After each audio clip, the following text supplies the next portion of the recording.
Story 1. "They're coming! They're coming!" cried a boy who stood with a few guards on the palisade, watching for the warriors returning to their village after a raid against a neighboring clan. The gates protecting the small settlement were opened by 4 sturdy but elderly men, ceremoniously allowing 30 warriors in leather armor and tattered red cloaks, adorned with runic patterns and a celestial boar in the center, to enter. Leading the procession was a young warrior named Phil Yam. He was the son of an elder, and as expected of his lineage, always strove to stand head and shoulders above his peers. Besides a short sword at his belt, he carried a bloodied sack in his hands. When the warriors formed a line, a priest and 2 elders approached them. Phil Yam proudly unfolded the cloth sack and pulled out a severed, blue-tinged head by the hair, its mouth agape and eyes glassy. He raised it high for everyone gathered at the entrance to see.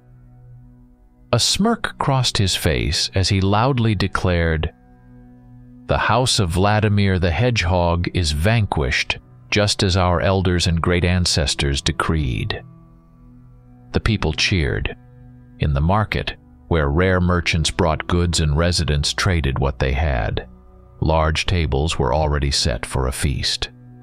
Phil Yam proudly placed the head of the enemy on a spike, and climbing the wall, raised it above the entrance so that other tribes and families could see that it was their clan that had defeated Vladimir the Hedgehog, who had sworn loyalty to the king of Verlandia and rejected the great Yara and the 3 wolves. Dusk was falling, but the celebration was just beginning. The warriors flirted with their loved ones. Some boasted about the number of enemies they had defeated, while others simply drank, feeling the bitterness of loss. The werewolves, though they revered death, knew that worthy children of Arya ascended to the gods, where they were greeted by 3 great wolves and a mighty bear. They viewed death in battle as something sacred, a tribute to their clan, but their minds still mourned the fallen. In this campaign, some lost brothers, others beloved husbands or fathers. Tears were not absent. Phil Yam tried not to look at the group of women and children who had tied black scarves around their heads. They were mourning their lost relatives. This raid had claimed many lives. 18 warriors from the Vanguard clan had fallen, defending the will of the gods, and 2 remained unaccounted for amidst the ashes. But the grieving widows could not spoil his mood today.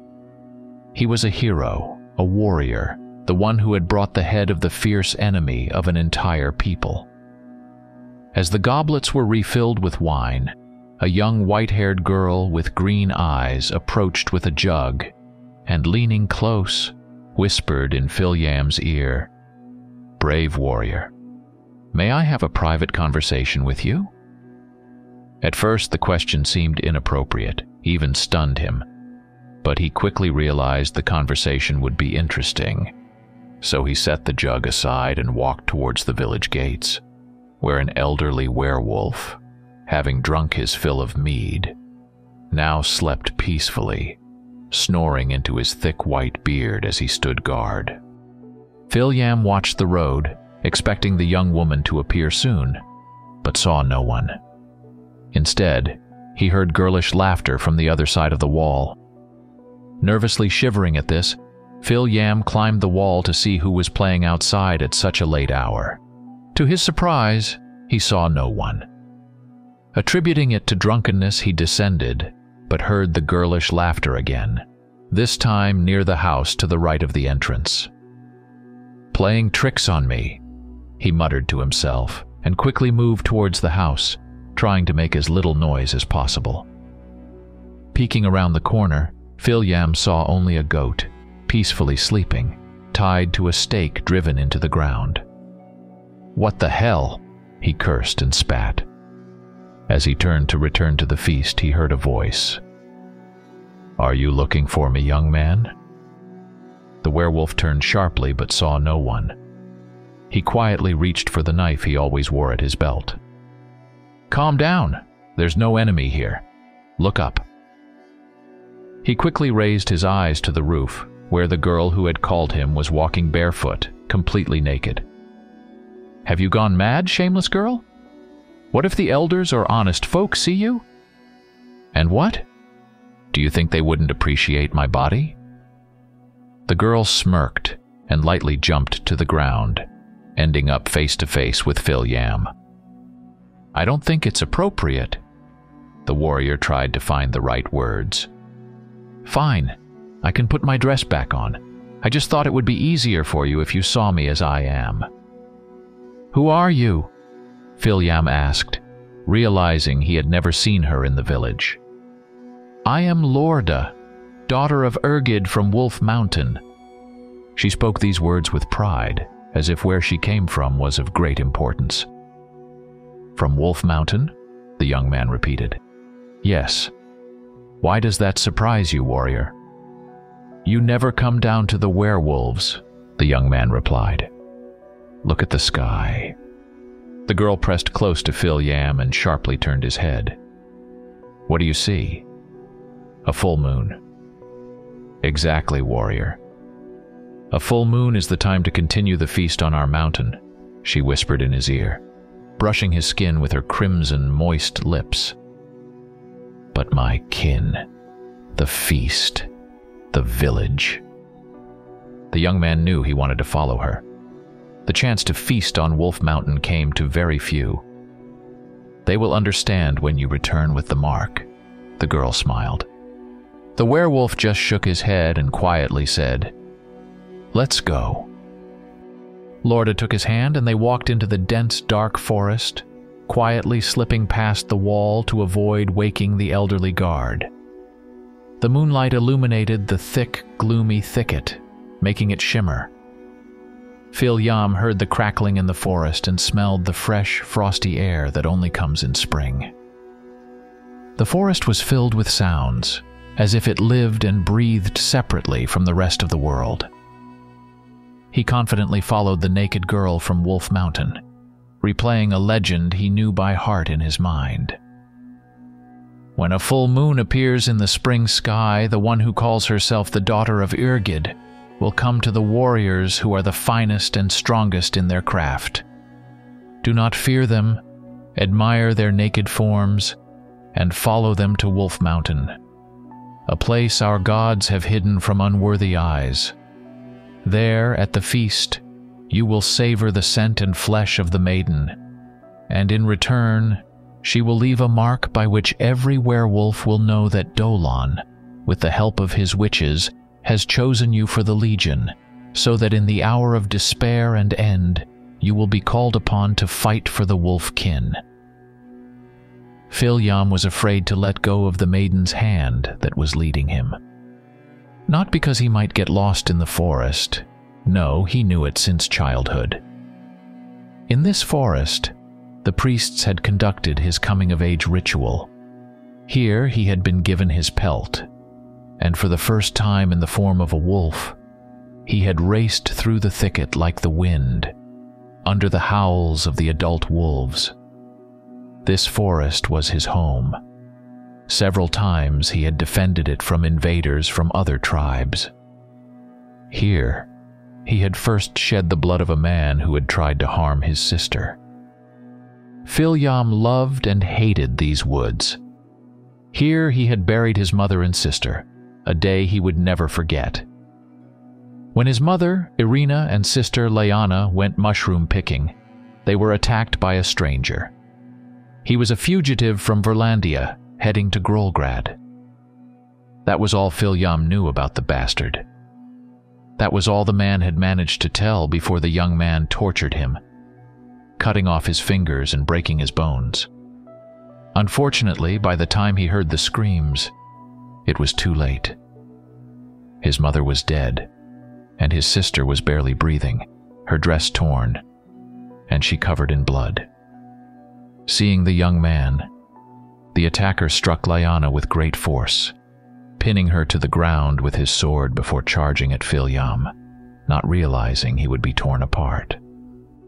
After their deaths, Phil Yam became a pillar for his father. He was his pride, yet he could never get enough love. Davlas, his father's name, had closed off and become very stern after losing his beloved.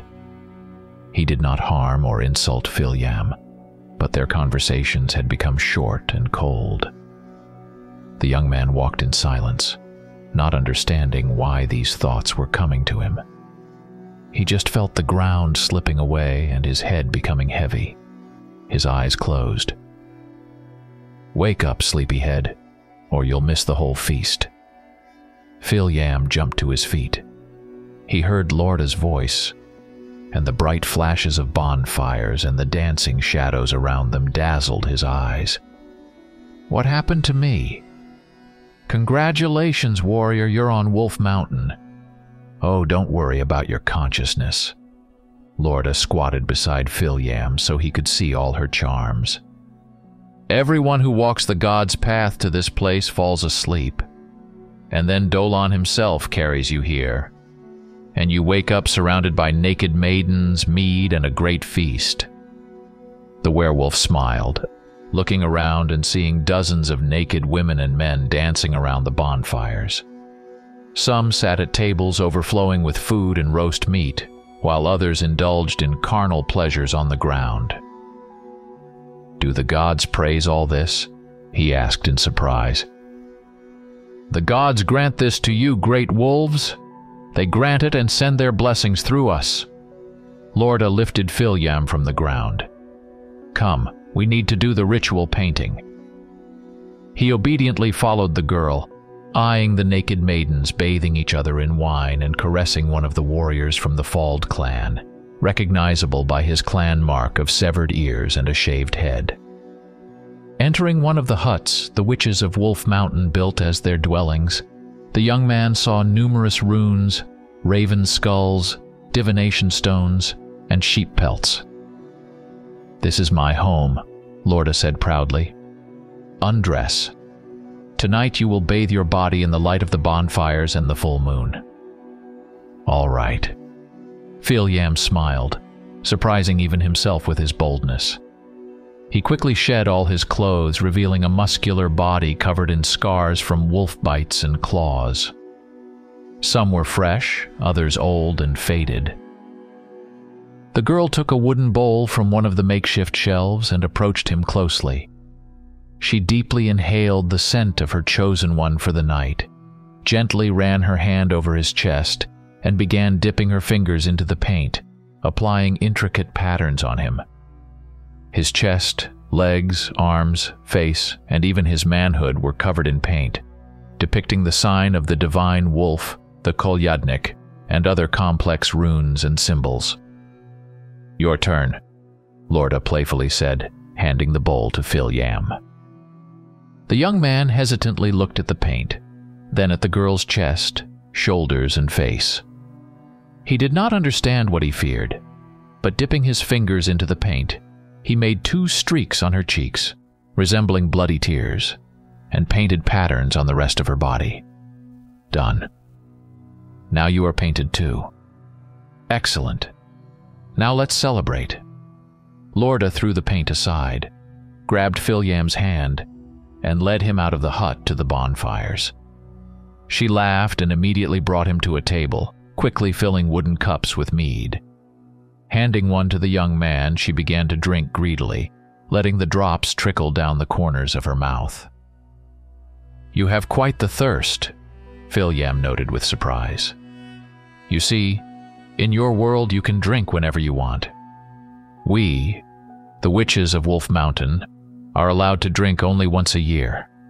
And believe me, none of my sisters will miss the chance to dull their minds with mead. Me included." The young man also took a sip of mead and was surprised by its taste. "What's with it?" He pointed at the cup. "It is made from a recipe given by the gods to the daughters of Urgid, the first wife of Dolan. Only here, among us, can you drink such a thing. And how do you live here?" He was genuinely curious to know how those so closely tied to the gods existed. "Like everyone else. We sow wheat, make things, tend to cows.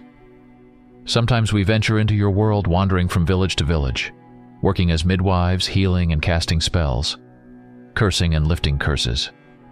When we grow tired, we return here. Not much like the life of a werewolf. Why? You also wander from village to village, tearing out the throats of your brothers, saving other brothers. It is the warrior's path. We did not choose it. It was bequeathed by the great Arya, Skolia, and Dolan. So be it. Lorda set her empty cup on the table and smiled, pressing her lips to Filyam's. The young man dropped his mead to the ground, and feeling the taste of sweet, moist lips, kissed back more passionately, letting his hand slide from her slender waist to her firm hips, and then to her chest. Filyam barely pulled away from the alluring body, finding it unusual, though any woman's body was unusual for a celebrated warrior. Let's join the others. Lorda led Filyam to the bonfire, where to the sound of drums and tambourines, flutes and pipes, the brothers danced, intertwining their hands with the daughters of Urgid. The young man did not notice how his feet began to tap the rhythm, and his gaze met Lorda's joyful eyes. Songs flowed one after another. Dances were replaced by cups of mead and shouts. The merry sounds turned into fierce cries among the warriors. Filyam curiously watched as several werewolves quarreled over the witches. But the fight never took place. The daughters of Urgid quickly calmed the drunk warriors with their lips and bodies. You know, I never doubted you would come for me on one of these nights. Filyam, you are arrogant. Lorda looked intently into the gleaming eyes of the werewolf. Somewhere nearby, a howl and loud female laughter rang out, drawing the attention of many revelers that night. It's not boasting.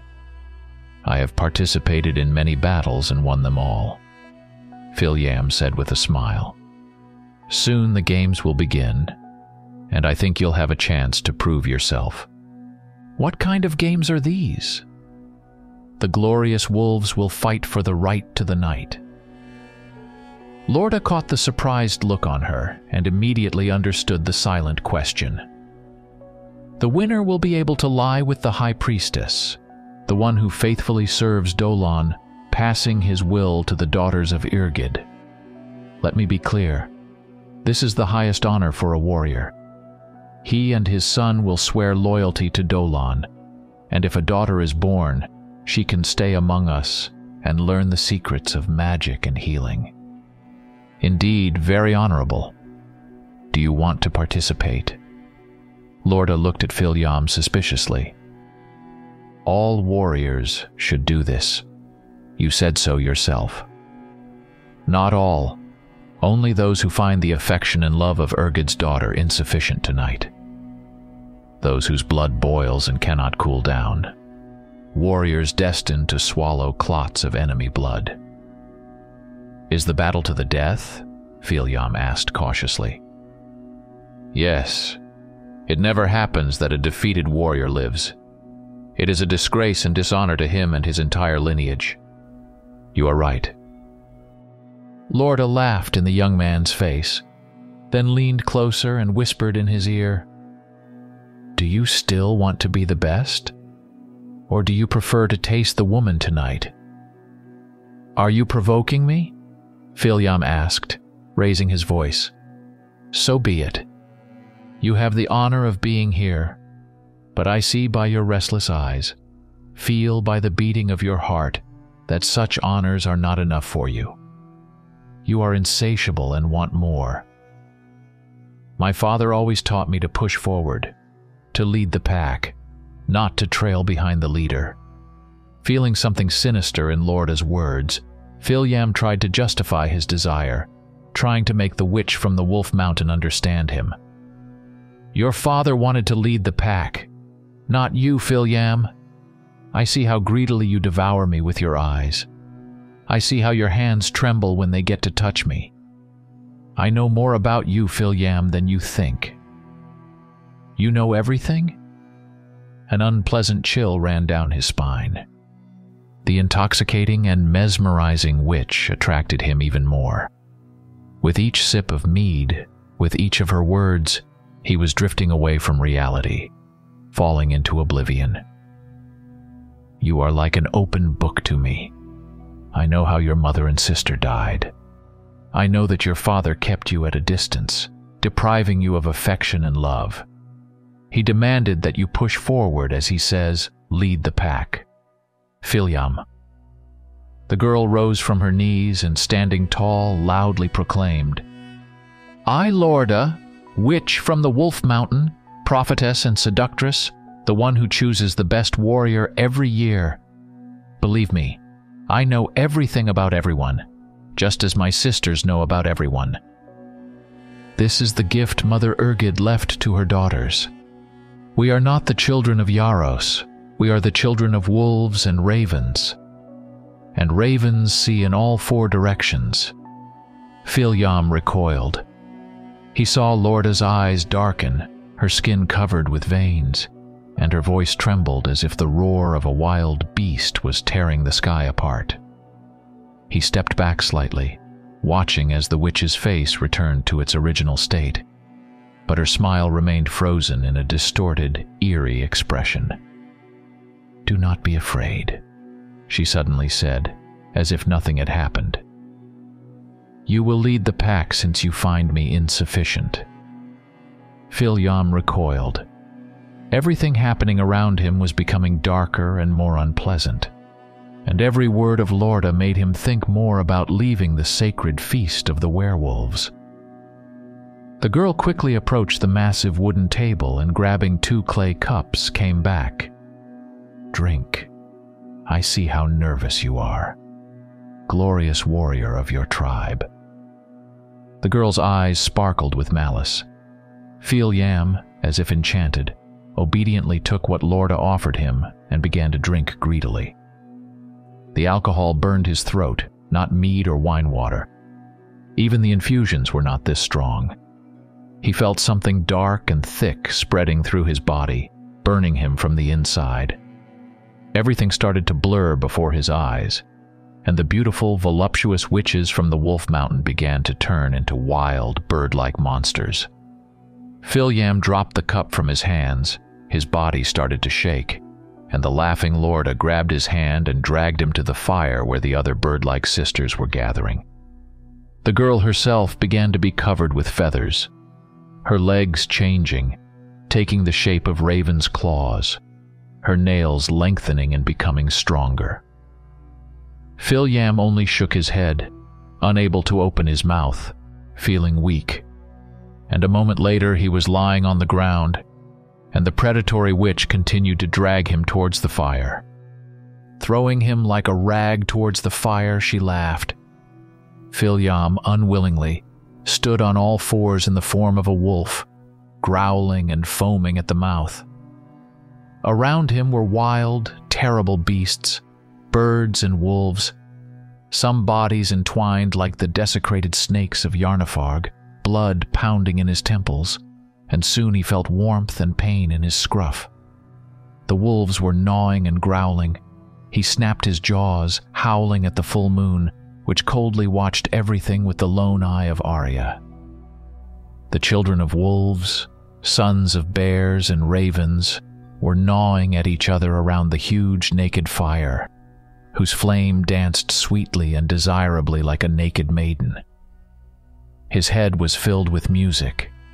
Filyam heard how the runes and ligatures flowed from the beaks of the ravenous black ravens above the battle and continued to drink the blood of his brothers.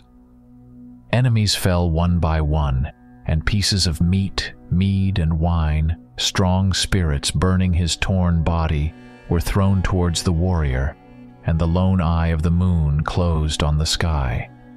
The predatory birds gathered around him again, taking the forms of maidens, their snow-white breasts rubbing against his face and legs. He felt like he was drowning in a vast ocean of naked maidens with predatory grins. A hand tightened around Filyam's neck, pulling him out of the tangled mass of bodies, lips pressed against his, and a tongue greedily penetrated his mouth, then his throat, and like an ancient spirit, licked his insides, penetrating as deeply as steel would not. She held his hands, legs. He felt her heat. The sweaty body from the fire drew him in more and more, causing his foggy mind to shut down. Philyam opened his eyes heavily. Frozen, covered in dirt, he lay naked in the forest. His head was splitting with such force that tears welled up in his eyes. The attempt to get up succeeded only on the fourth try. Scraping his shoulders and knees, he fell into the branches and leaves. When strength filled his legs and he felt the ground, the warrior began to orient himself where the cursed daughter of Irgid had thrown him. Painful black and orange flashes of memories surfaced in his head, making him convulsively clench. Wandering among the pines, Philyam saw familiar wooden walls. On shaky legs, he managed to reach the palisade and hear the shouts of the men guarding it. He has returned. Call Davlis and the elders. Philyam began to get nervous, the men standing on the palisade staring at him. At their shout, boys who always lingered around the guard post, sometimes running errands for food or milk, began to peek out from behind the walls. "Open the gate," Philyam said, trying to gather his strength loud enough to be heard. But the guards only began whispering among themselves, and the young man felt a prickly lump in his throat. A few minutes later, his father appeared on the wall. Davlis looked at his son carefully, sometimes shaking his head. "Father, what is happening?" Philyam asked. The man was silent. Only the elder appeared near Davlis's shoulder and gasped after a second. "Blessed gods, what have they done to you? I do not understand what is happening. Let me into the village, father."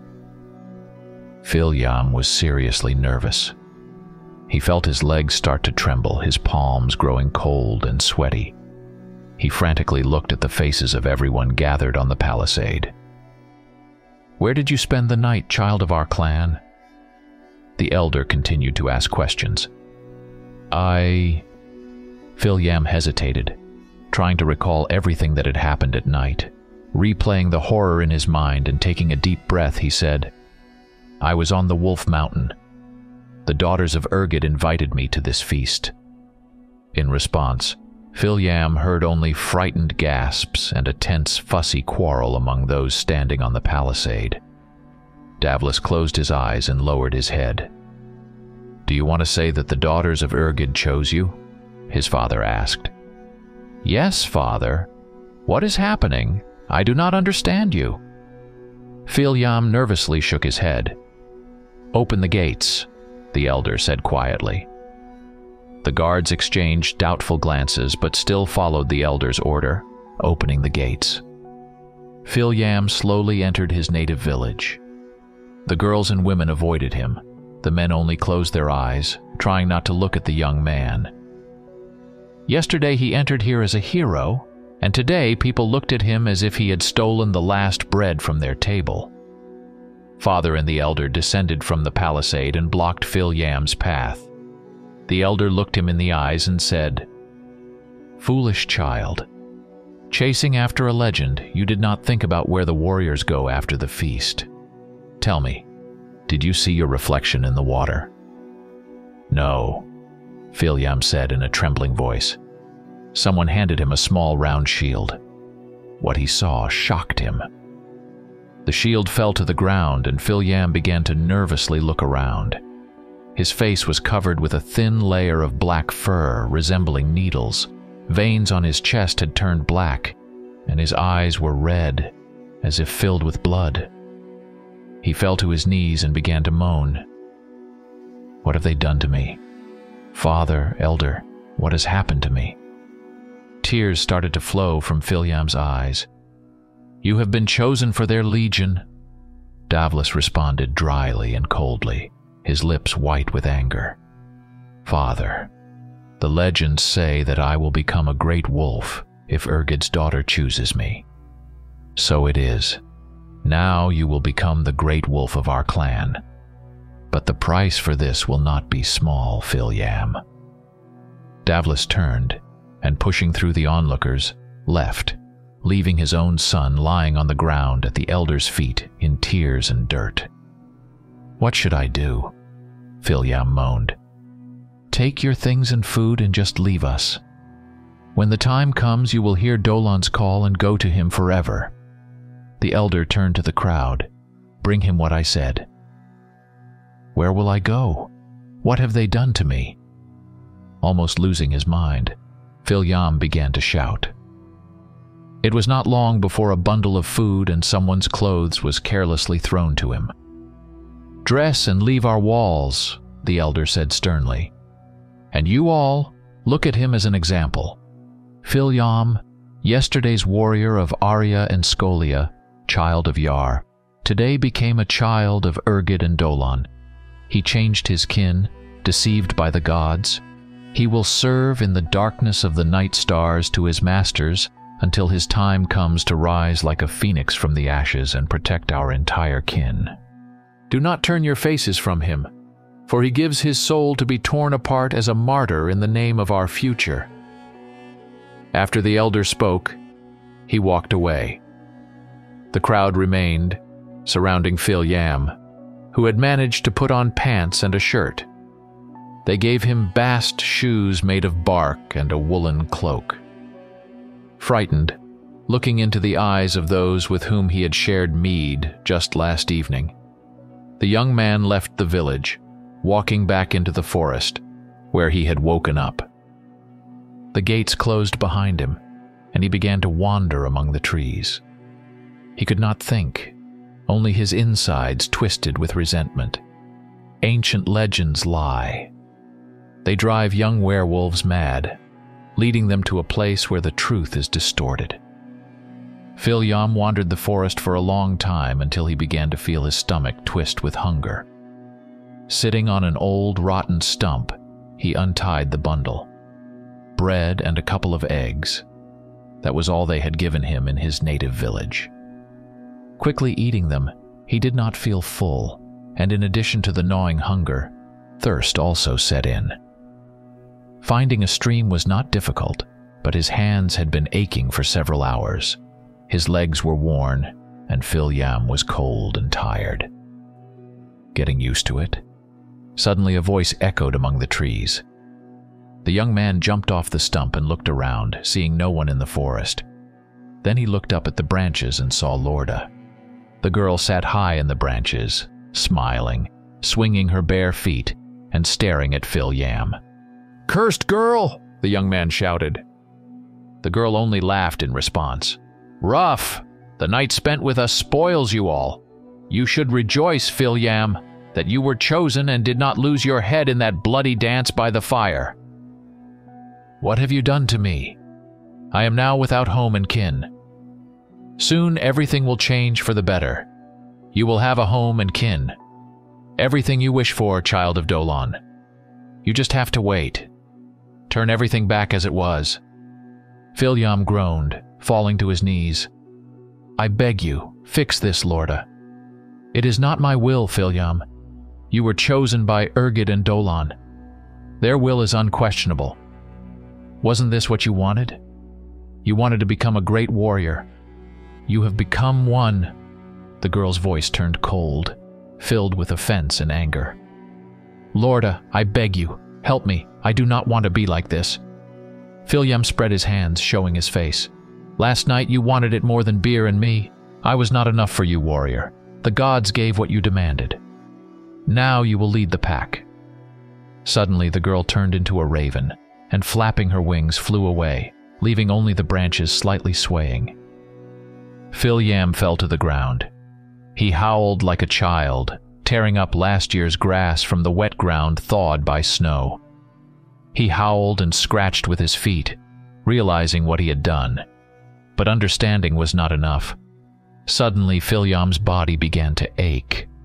It seemed as if something unknown was twisting his legs and arms, making his bones crack. His head was ringing, and an ancient voice began to chant in his ears. The young man writhed and moaned, feeling his skin start to burn. His legs began to bend unnaturally, his body covered with black, sharp as blades fur, his face turned into a wolf's muzzle, and his mouth filled with dozens of sharp silver fangs. The scream turned into a howl, a wild, blood-chilling howl. Filyam's eyes closed. He came to and shook his head heavily. He tried to stand, but realized he was trapped in a wolf's body. It has happened, he thought heavily. Standing on all fours, he squeezed his eyes shut, sighed, and let out a long howl.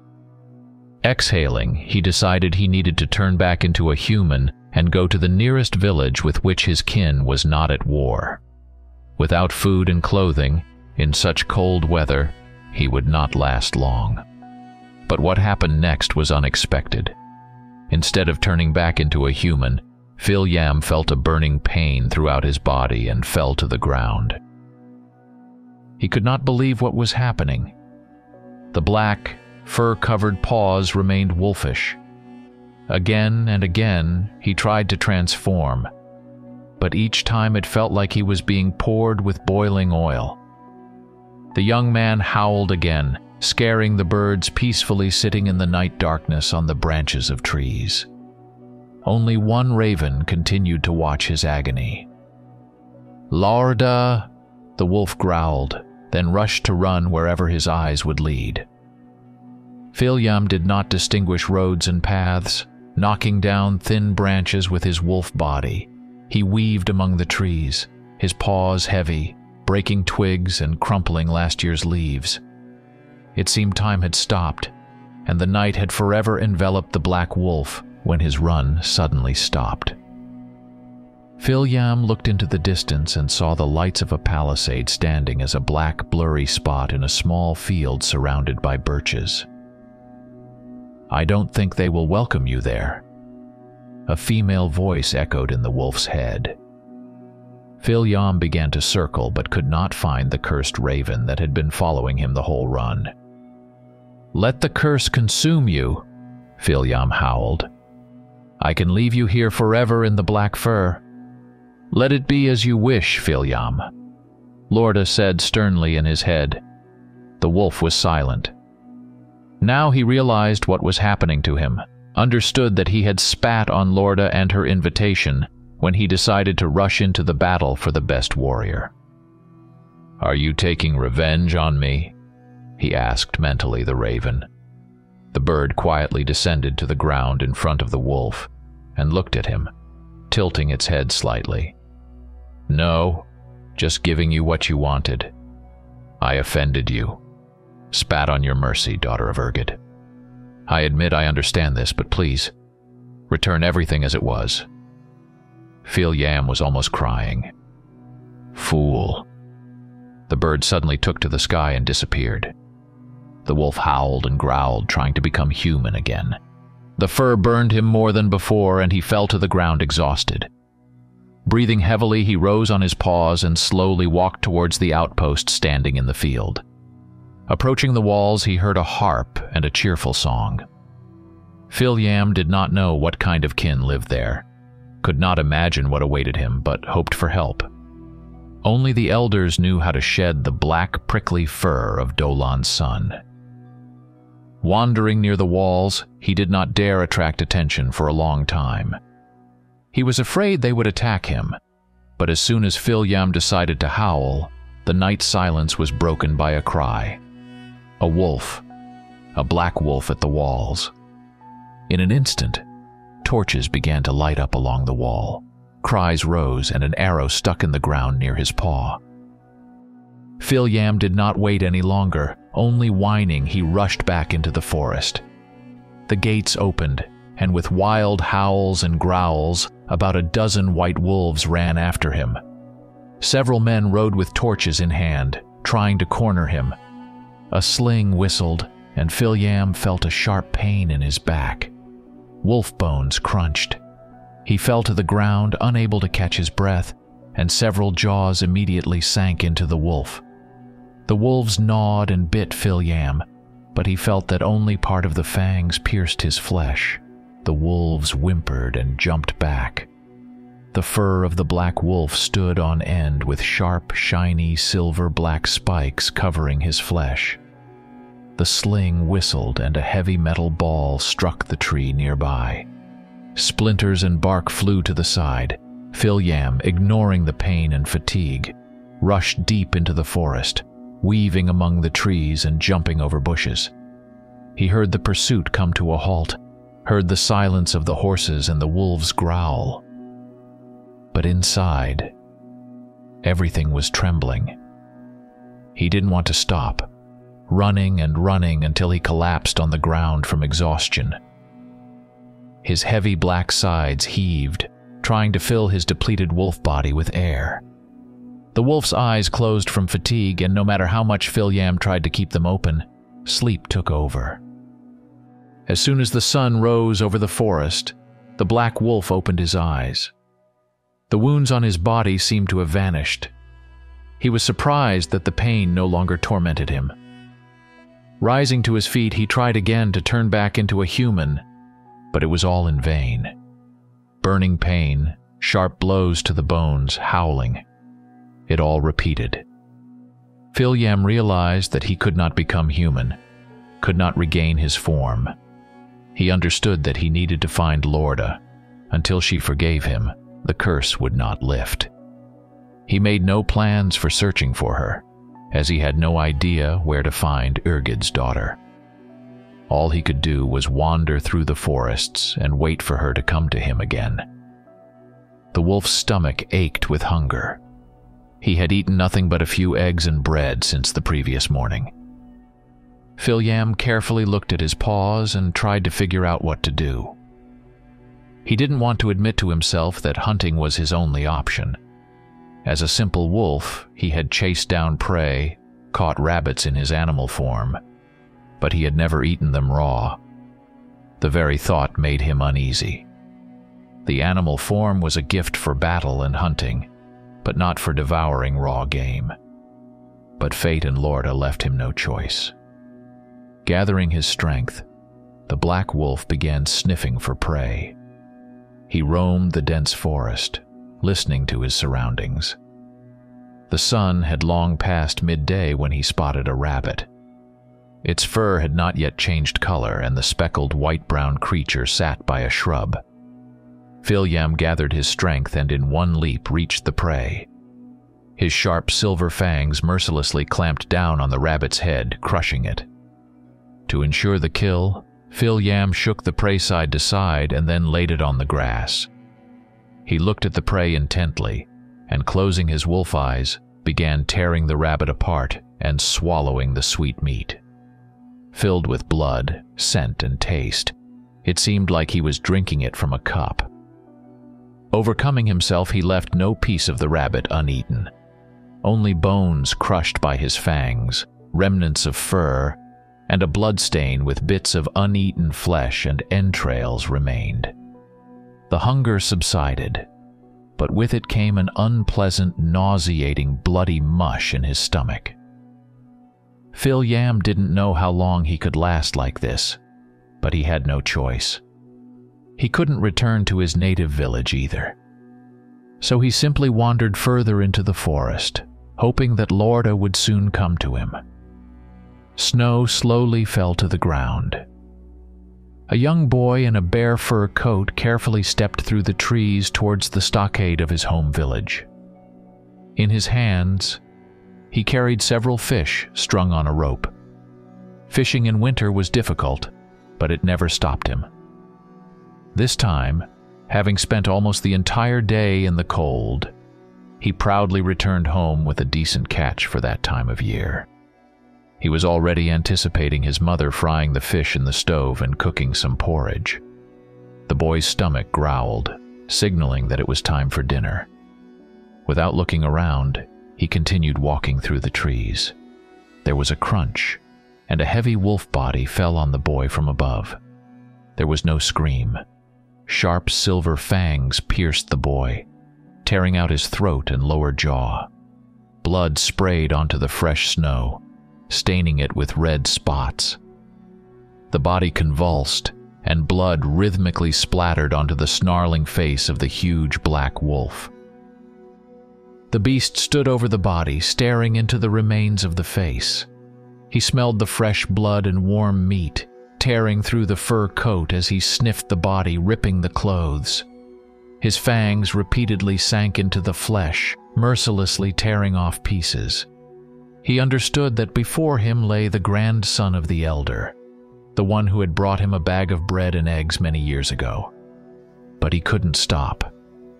The unrestrained hunger burned within him, making him ravage the boy's flesh. The tender meat both sated him and ignited an unbearable heat inside. Sweet metallic blood spread across his tongue. Human flesh clung to the roof of his mouth, leaving an unforgettable trail of flavors and emotions. Phil-Yam could no longer control himself, only burying his muzzle deeper into the human flesh, tearing off another chunk of the boy he had once known, back when he himself lived in this village with his kin. Suddenly, the wolf stopped. He looked up and saw a black raven sitting on a bare branch of a shrub. He paid it no mind and continued eating. "Well, hello, Phil-Yam," a voice echoed in the wolf's head. The beast abruptly pulled back from the prey and stared with cold, blood-filled eyes at the bird. "I see you've become a true beast. Don't you recognize me? The gods were right when they..." The wolf growled with difficulty. He hadn't heard speech in a long time, couldn't remember how it sounded or why it was needed. "That's right. To be honest, I thought you would forget my name after 14 long years." The wolf looked at his paws, then at the mangled body. He raised his eyes to the raven and said, 14 years was time to take you away from here to give you food and shelter. You've served your punishment for your ignorance. Tell me, are you ready to follow me?" "Yes," the wolf growled submissively. He slowly approached the raven, and suddenly the whole space around him filled with golden light. As if something flashed before his eyes, and he found himself on the very mountain where Lorda had led him as a young man. He slowly walked with his black paws along the tents and wooden shacks. To the wolf's surprise, there was no snow here. In the center stood a huge bonfire, around which Irgid's daughters walked. The raven turned into a maiden. The wolf saw that Lorda hadn't changed at all over the years. Her body was still beautiful and alluring. Suddenly, he stopped and said, "I don't want to be here. Take me back to the forest." "What?" The girl was surprised. "You couldn't shed your wolf's hide for so many years, and now when I've forgiven you and brought you back, you ask to be returned?" "Yes. This is not my world anymore. I can't feel at home here. My world is the hunt and the constant run. The blood and flesh of beasts and men. Dolan himself ordered to bring you here, and you will go to him." Lorda began to get angry. Phil-Yam submissively lowered his head. He followed. 4 black wolves like Phil-Yam swirled around Dolan. "Come to me," said Dolan. Phil-Yam obediently approached his god, and lowering himself to his paws, bowed his head. "You are my son, my child who has wandered away from his family and kin for so many years. Pack." "Father, I don't need this." Suddenly, to his own surprise, Phil-Yam spoke in human language. "Home or there now, father." Dolan remained silent. Only in an instant he took the wolf's head and Phil-Yam felt a searing pain. He howled, but the howl turned into a scream. Dolan removed his hand and took a few steps back. Phil-Yam breathed heavily, seeing human hang. Tentatively, he clenched his fingers, felt his face. Suddenly, wolf's hide had fallen from him. "Phil-Yam," Dolan addressed him again. The young man, who hadn't changed at all over the years, fell silent abruptly. Dolan's voice tearing him from his euphoria. He turned and looked at his god. "Without me, you will never be able to shed the black hide. Going into the embrace of nature, you will forever remain a beast without memory and will. Only in your last word, to leave or to stay." The young man couldn't believe what was happening to him, looking nervously at the 4 black wolves, then at Dolan, then at Lorda, who was watching all this. Filyam began to mumble. "I stay," he forced out heavily. "Good." Dolan approached the young man, took a short dagger with a wide leaf-shaped blade from a small sheath at his waist, and running it across his palm, released divine blood. Then he pressed his bloody palm to Filyam's mouth and said in emotions. But he couldn't defy what the god himself commanded. He began to drink the blood flowing from the god's hand. It wasn't disgusting. The taste of wine and honey filled his mouth, and his body felt energized. Filyam began to fall into a trance, greedily swallowing drop after drop of the divine wine-like blood. Suddenly, Dolan disappeared. Filyam stood on his feet, looking around the place where the god and his 4 black wolves had just been. "Welcome to the family, Filyam," she smiled. The young man saw that the girl's smile forebode nothing good. He felt danger emanating from her. "Tell me, my dear boy." She approached him closely and pressed against him. "How does it feel to be a great warrior?" "What?" "Nothing." The girl stepped away from him and looked into his eyes. "My desires remain the same, my dear Filyam, just as they were 14 years ago. I simply want to be with you." The young man watched closely as other daughters of Urgid gathered around him and Lorda, some of them clearly concerned about what was happening. "You want me to be still prideful? Or have you realized all that you did in this place many years ago?" "No," Filyam said quietly and humbly, lowering his head. "Good." Lorda approached the young man and kissed him. "Let's go inside. It's almost time for dinner." The daughter of Urgid took the young man by the hand and led him to the tent where 14 years ago she had painted symbols on him. To the place where it had all begun 14 long years ago. Story 2. A lone rider was galloping swiftly across the hilly terrain of Selvania. Skies and a pleasant breeze lifting spirits signified a warm and fruitful season, despite the perpetually snow-covered mountains. With light blonde hair, claws of a monster. While camping in the forested areas of Skrajdam, just as he was about to continue his journey east to Selvbeast's Claw, accompanied by a vicious roar, would have torn Dor's chest apart. Now, several days later, he continued towards his goal, despite the bruise that occasionally throbbed with a dull ache. 2 large, sharp fangs from the Burok were tied to his belt, and his chainmail bore 5 deep claw marks from the beast. The sun slowly dipped below the horizon, signaling it was time to find a place to rest. Traveling in the dark was too dangerous, and his horse was exhausted. But there was still no suitable spot in sight. As if in response to Dor's anxious thoughts, a small, abandoned shack appeared faintly on the right side, near a rocky hill. However, its neglected appearance could be deceptive, so he remained cautious.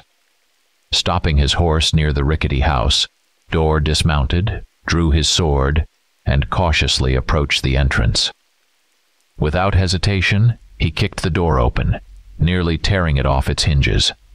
Rushing inside, the warrior was ready to face any threat, but the small room was empty, filled only with various construction debris.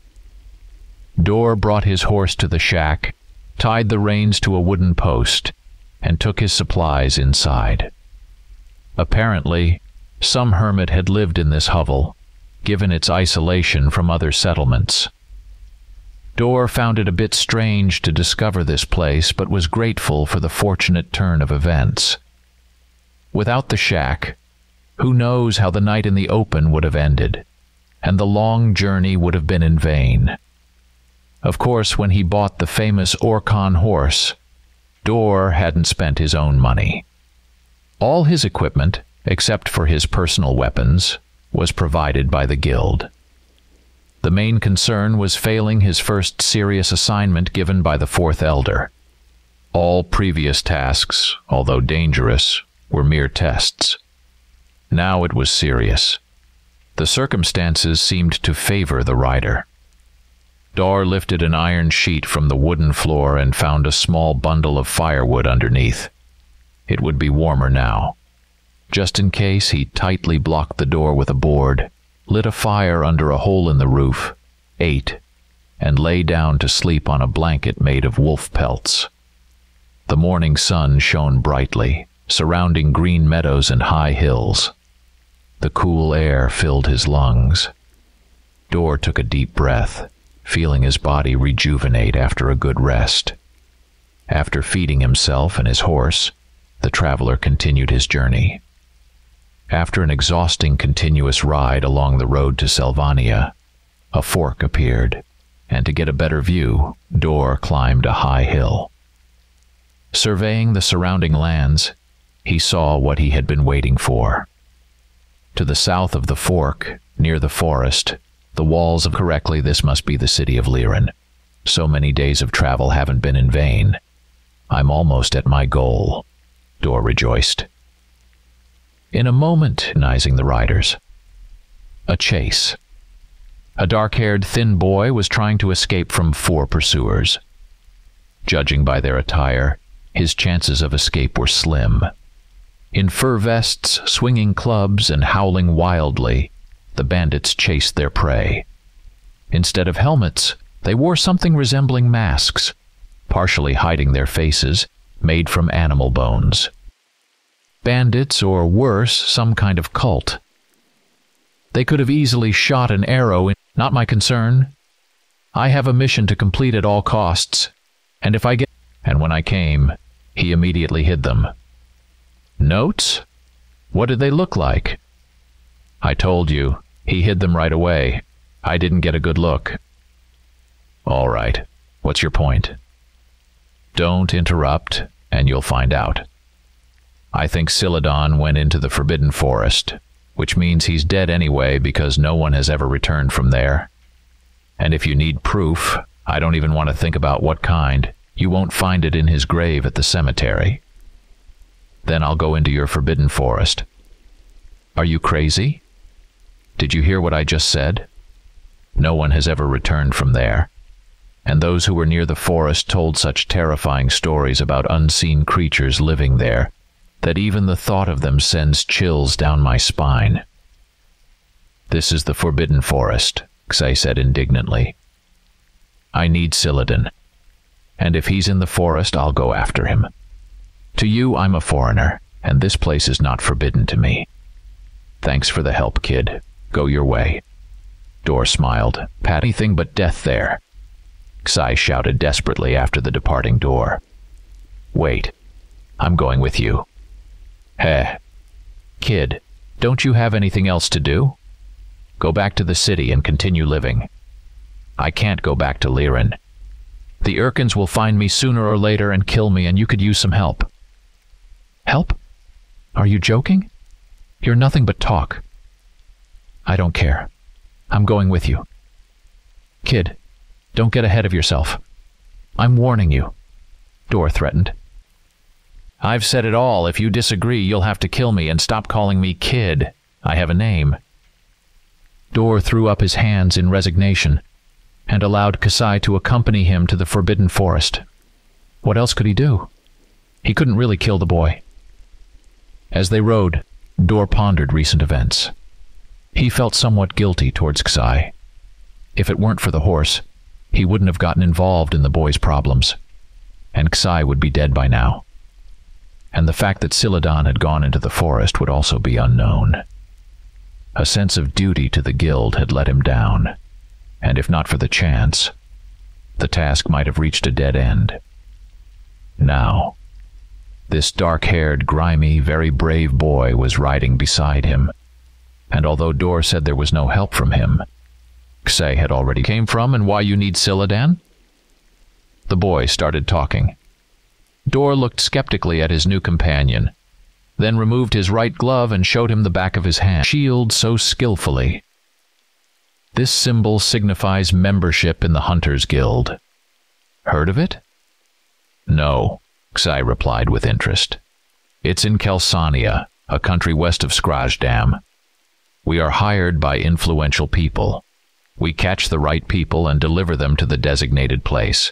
I recently became a master of blades, and this is my first major assignment from our guild council. I must complete it, even at the cost of my life. The Hunters Guild? Sounds simple, like you're hunting for food.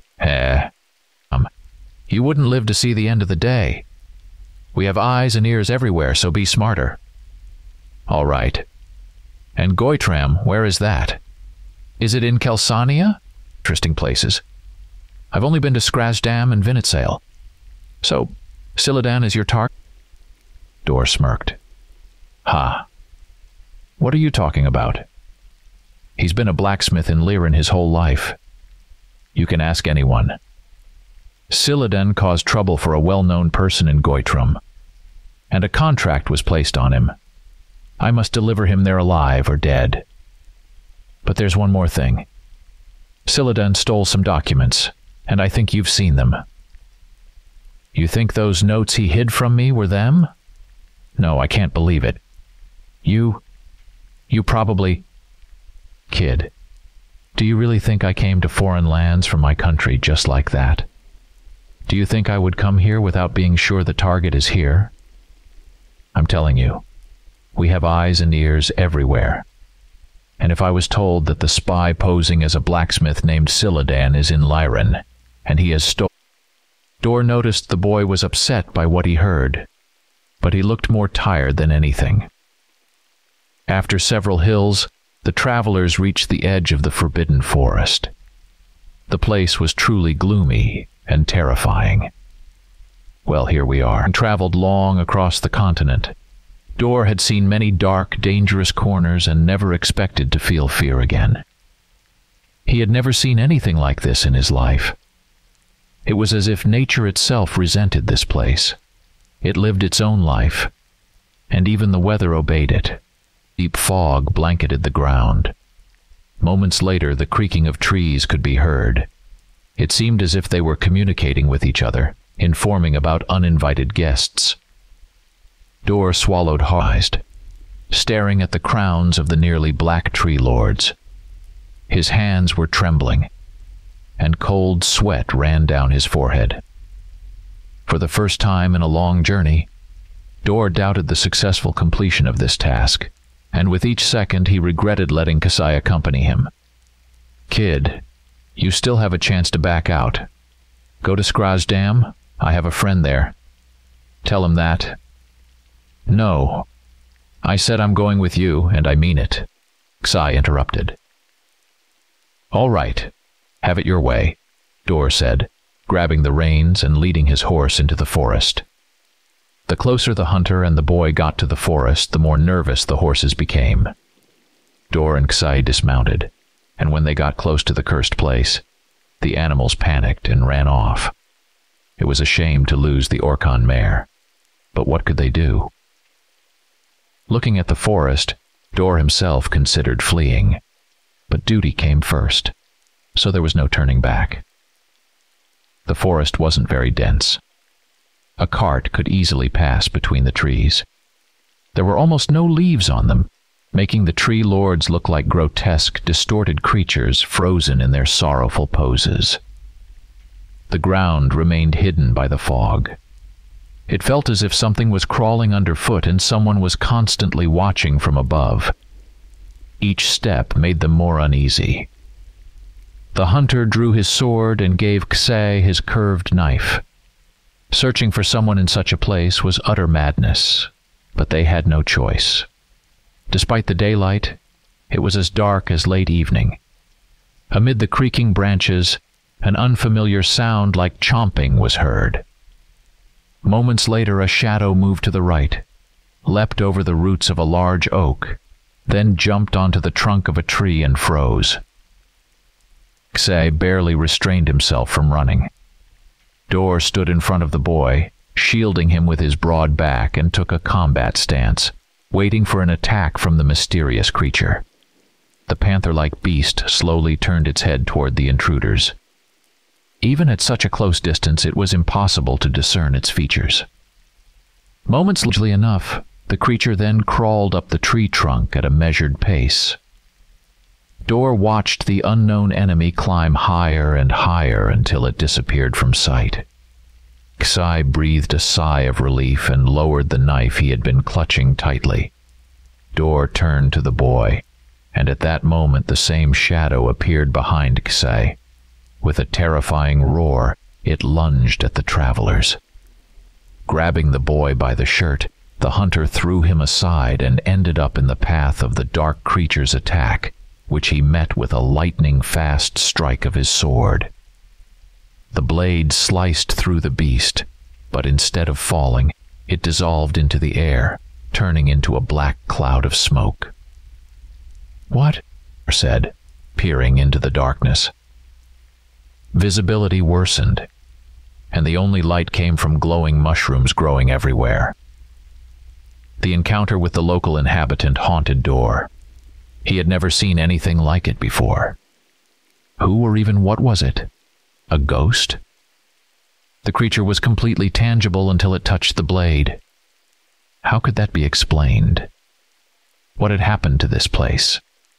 Many questions and no answers. Dor remembered his first conversation with Ksai. The boy had many questions too, for which he received no answers. But now the significance of these questions and answers was much greater. The feeling of being watched didn't leave them. The forest seemed to suck the life force out of them. It felt as if someone was consuming everything good and bright inside. Ksai, barely dragging his feet, trudged ahead. The hunter followed him, constantly looking around. Fatigue was taking its toll. As they passed another small hill, Dor stopped and rubbed his eyes again. He couldn't believe what he saw. He had felt a similar sensation while traveling through the Roken Desert. He had walked for many days under the sun, and suddenly, before him, appeared a lake surrounded by a few palms. When he, filled with hope for life-saving water, ran towards it, the water body simply disappeared. Now, in the middle of the forbidden forest, where it seemed there was nothing but unseen creatures and sinister trees, he saw a small house with dimly lit windows. A small stream quietly flowed near the hut, and on the bridge stood a short old man in gray clothes, fishing with a net. "Kid, do you see that too?" Dor nodded. "Oh gods, I see it," Ksai exclaimed in amazement. "But how is this possible? Here? In the Forbidden? It's a mirage. Let's go. I've seen this before, and believe me, it promises nothing but an illusion." However, as they moved away, the old man on the bridge suddenly called out, "Young men, don't be afraid of me. I'm as real as you are. Ha ha ha. Come here, it's dangerous to wander the forest now. You'll run into phantoms, and it won't be pretty." What kind of devilry is this? How did he see us from such a distance? We haven't even come out from behind the hill. Let's get out of here. Even if he's real, he's probably a sorcerer, I said anxiously. "Young man, I stand here and you see me. Why can't I see you? Don't be afraid. I'm not joking. Phantoms are prowling everywhere. This is their time. You may not believe me, hunting you. You've angered them greatly."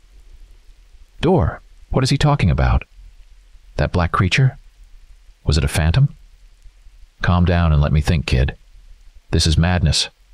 But what choice do we have? Let's check it out." It's better than wandering around the forest in the dark and encountering a sorcerer. Be ready. If he makes even one wrong move, all right, old man. We're coming to you. No funny business. Come on in, come on in. I think you have many questions for me, and I'll be happy to answer them. I don't get visitors often here," the elderly man said as the travelers approached. They crossed the bridge and entered the hut. The dwelling was surprisingly clean and well kept. There was nothing against the far wall, a nightstand and a chest next to it. To the left, a table with forest berries, and nearby, a fireplace that added to the house, quietly closing the door behind him. "Oh, I'm feeling cold." "That's comfortable. You must be hungry." "I've just caught some fresh fish. I'll cook it quickly." "No, thank you. Let's get to the point. Tell me, old man, how is this possible? Why do you live here?" And the old man silently placed the fish on the table, then took out a knife and began to scale it. Dor glanced at Ksai, who was already holding his weapon ready. "I'm an old sick man. Who needs me in those cities? Besides, forest, and as for the local inhabitants, we leave each other alone." "Oh, I didn't introduce myself. My name is Barai." "How did you know we were nearby? You couldn't have seen us. Answer, and don't lie to me," Dor threatened with his sword. "I heard you." "What?" Ksai couldn't hold back. "A few years ago, my hearing significantly improved, and now I can hear everything happening in the vicinity, down to the smallest details. Rai, you better not play with us," Dor exploded, approaching the old man. The elderly man put down the fish and knife and turned to face his guest. Dor looked at the old man and recoiled sharply. "I'm telling you, my hearing improved, and it happened a few years ago after I went blind." Barai smiled. The dim light in the room enhanced the appearance of the blind old man, making him truly terrifying. Shadows danced across the room, performing their sinister dance. Everything became frightening. Ksai couldn't overcome the overwhelming fear. He stood paralyzed, staring at the old man. His long gray hair and thick eyebrows, greasy beard and sinister smile in the firelight were terrifying. But most of all, the disgusting scars where his eyes should have been. The image of Barai attacking Dor and tearing him apart formed in his mind on its own. "Kshay, snap out of it, kid." Dor slapped his cheek. "What's wrong with you?" He... Yes, blind. Now it's clear how he hurt us. And he lives here because he once got lost in this forest and couldn't find his way out. Then he found this place and stayed, Dor explained. "I lost my eyes during a hunt. Something like a fox attacked me. I didn't dodge in time, and it scratched my eyes. At first I could still see something, make out silhouettes. But then I plunged into darkness and discovered a new world of sounds and smells. I'm sorry, young men. Here. This forest, it's forbidden, inhabited by creatures that... Young man, I've lived here for a long time and can say with confidence that the danger of this forest is greatly exaggerated. Yes, there are indeed many creatures, quite unusual and magical. It's a herbal infusion," Barai said politely, offering a cup of fragrant drink. The three of them settled by the fireplace. Dor, wrapped in a blanket, sat in a lotus position. Barai sat in the center. Many people disappear in this forest. Some encounter local wildlife, simple bears or wolves, while others meet different creatures. "Like phantoms?" Ksai asked. "Exactly. I can't say who they are or where they come from, but from dusk until midnight it's their time. One attacked us. When I struck it with my sword, it dissolved into the air and flew away," Dor said. "Did it? Interesting. I've never encountered them up close. Only sensed them from a distance. Barai, you said you don't often get visitors. So, although rarely, you've met others?" "Of course. About a month ago, a man came to me." "What was his name?" "Forest. I don't know his name. He only asked me how to get to the center of the forest and if he for some time.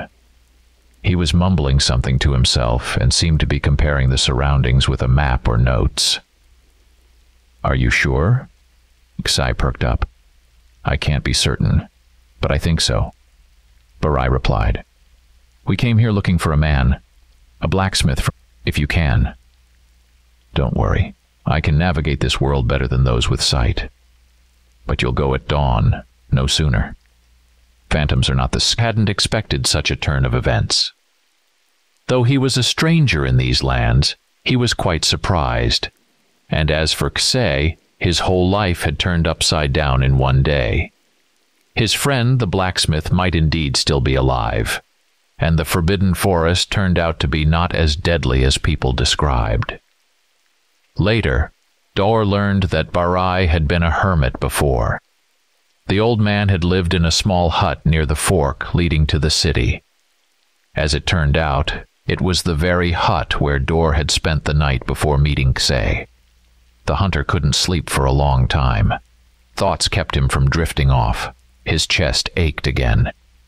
Ksai moaned in his sleep. He had also been through a lot lately. The chase with the Urkins had left scratches and bruises all over the boy's body, not to mention the emotional toll. Ksei was a good kid, just a bit scrappy. Dor had grown attached to him over the past day and felt sorry for him. It was a shame the boy had to go through all this at such a young age. Who knows what tomorrow would bring, which could be their last day. In the morning, the travelers woke to the old man's mutterings. He was bustling around the kitchen cabinet, searching the shelves for something.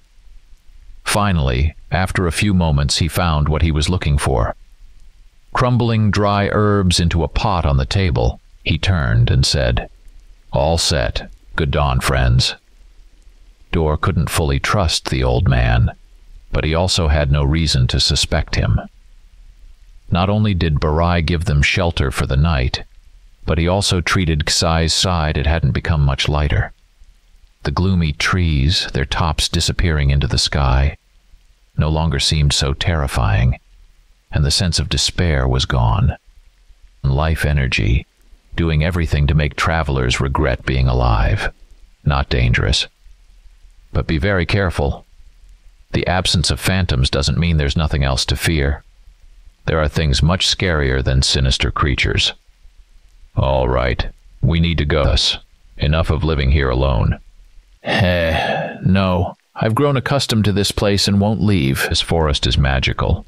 Everything here is unusual. The main thing is not to wander close to nightfall, although you can run into trouble even during the day. I'll remember your words, old man. We need to go, Dor said, shaking Barai's hand. Over the stream and continued on their way. Remember, the more darkness in your souls, the harder it will be to traverse the forest, the old man said, seeing them off. And what does that mean? Ksei turned around. I've said all I needed to, young man. You'll remember my words when the time comes. Your blacksmith went that way. Barai pointed south with his cane.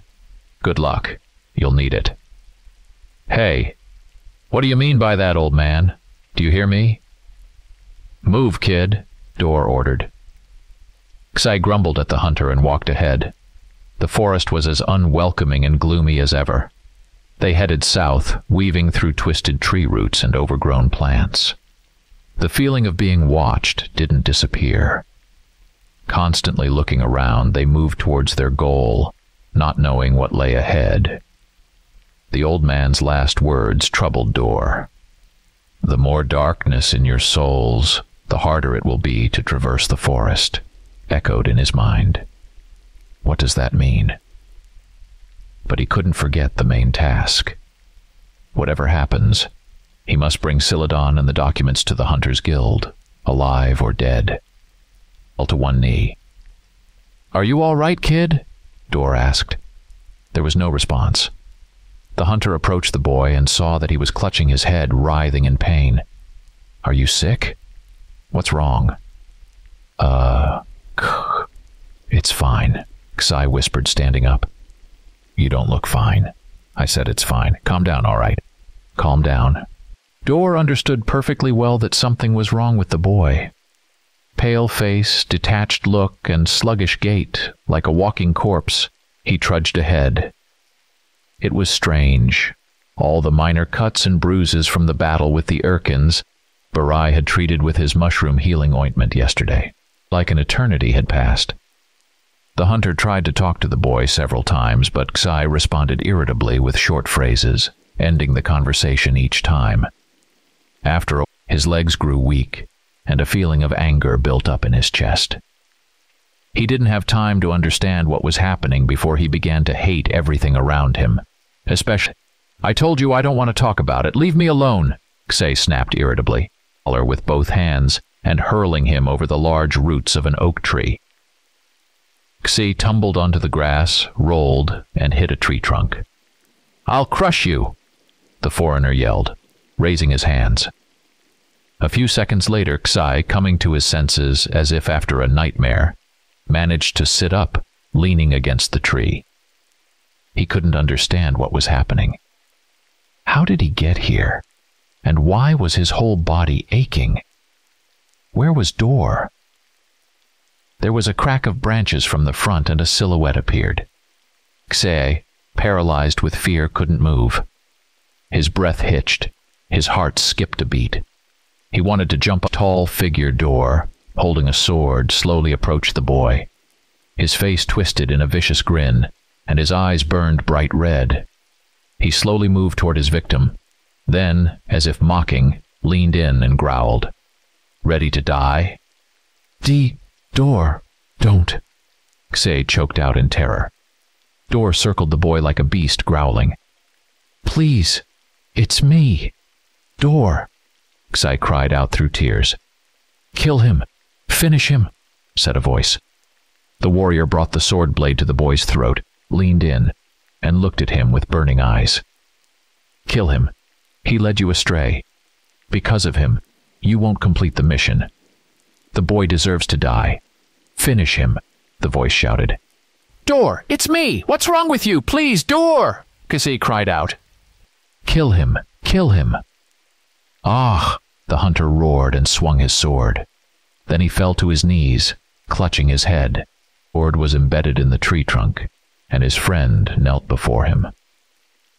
"Dor," Xai whispered fearfully. I don't know what came over me," the hunter said distantly. "I was just following you, and then it was like I fell into a dream. I saw everything vaguely, but I couldn't stop. And that voice, that woman's voice. She wanted me to do it, and I couldn't. Dor, you did it. Otherwise, I wouldn't be talking to you now." "I'm sorry, kid. You should go back to Barai," in his eyes. "You're right. Honestly, after seeing you in a rage, I don't want to argue with you anymore. I can't take it again. My heart nearly jumped out unseen dangers." The further south they went, towards the supposed center, the more ominous and sinister it seemed.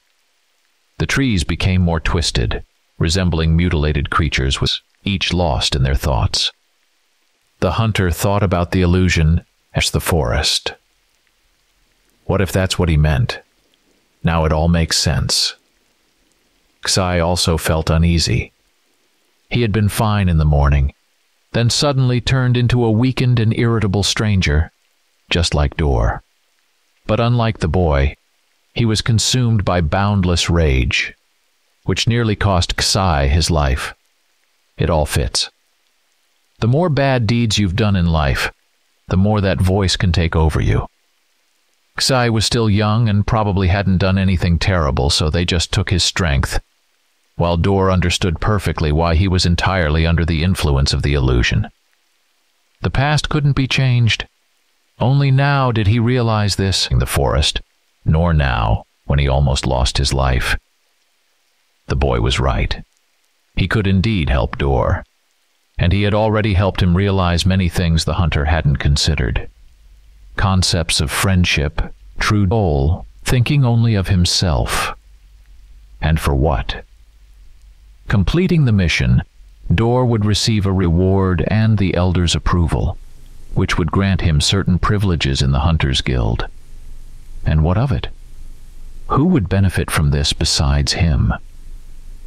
He didn't even know if Silladin was truly a spy.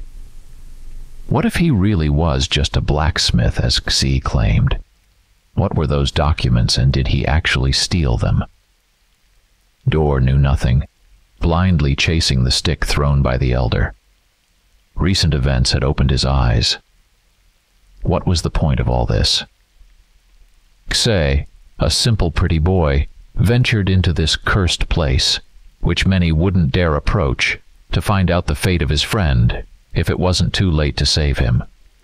The boy cared about the situation in Lyran, the people's problem with the Urkins, thinking of everyone but himself.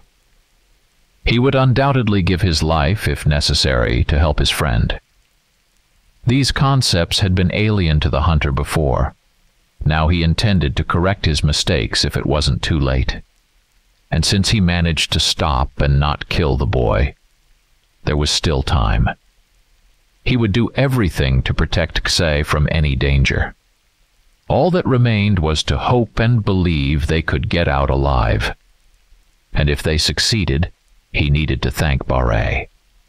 Although Dor didn't realize it at first, the old man had also helped him recognize his mistakes. Barre knew the man. "What do you think? Are we far from the center?" "Xard, it feels like phantoms are nearby. Although if we believe the old man, they shouldn't be around now. I hope we don't run into any ghosts, goblins, or wolves that Barre talked about," Xie said anxiously. "Those creatures aren't as scary compared to—" "We can expect anything," Dor said, pointing to a stone statue of a warrior, forever frozen with a look of terror on his face. "Oh gods," Xie exclaimed in amazement. "Look, there are caves in the hill ahead. I don't want to stay here next to this poor guy. Let's go around to the right," Dor commanded. "Yes, just—" After a while, the familiar sounds of crackling, scraping, and chomping with howling faded. An eerie silence fell, so unusual that it made their blood run cold. Dor remembered Xai's bad feeling, and looking at the boy, realized he was thinking the same thing. They stood still, scanning their surroundings. They couldn't move forward. The feeling of fear kept them rooted in place. They had to understand. They looked in all directions, expecting an attack, as they could feel the approach. A glowing silhouette appeared in the distance. The closer it got, the louder the terrifying wail became. "A banshee," Xai said in a trembling voice. Pale-skinned, with long blonde hair in tattered gray clothing, a woman slowly approached the travelers. Her crimson eyes were mesmerizing, and her rising wail struck terror. Dor and Xai stood motionless, unable to move as they watched her. The banshee flew up to her victims and circled above them, driving them mad with her scream. Her hair blew in the wind, and with her slender hands flew around Dor and Xai one more time, let out a final, deafening scream, and then disappeared from the dreadful creature. The silence that fell before her appearance persisted, as if everything alive had hidden and was too afraid to come out. Xie walked silently, staring ahead. Dor said nothing either, but when he looked at the boy, as only once before, during a test mission for the Hunters Guild. He was in a cave with 2 apprentices, searching for a book for a magician advisor. They encountered a giant frost spider, and at that moment, one of the students was so terrified that he froze, and his hair turned gray, just like Xie's. But the difference in creatures was significant. A banshee was far scarier. Her wail could drive someone mad. Dor was once again amazed by the boy's bravery. He might not have combat skills yet, but in spirit, he was a true warrior. "Do you understand what this means?" Xai broke the silence. "What do you mean?" Dor asked, puzzled. "The appearance of the banshee." "No, very strange behavior. Why didn't it finish us off? We were completely in its power." She's a harbinger of death. Haven't you heard of her? Her appearance means imminent death, Xai said with a sense of doom. Dor pondered. If this was true, there had to be a way out. Nothing was impossible, and if death reached out to them, he would meet it with a powerful strike of his sword. There was no reason to doubt the boy's knowledge, so they should be doubly careful.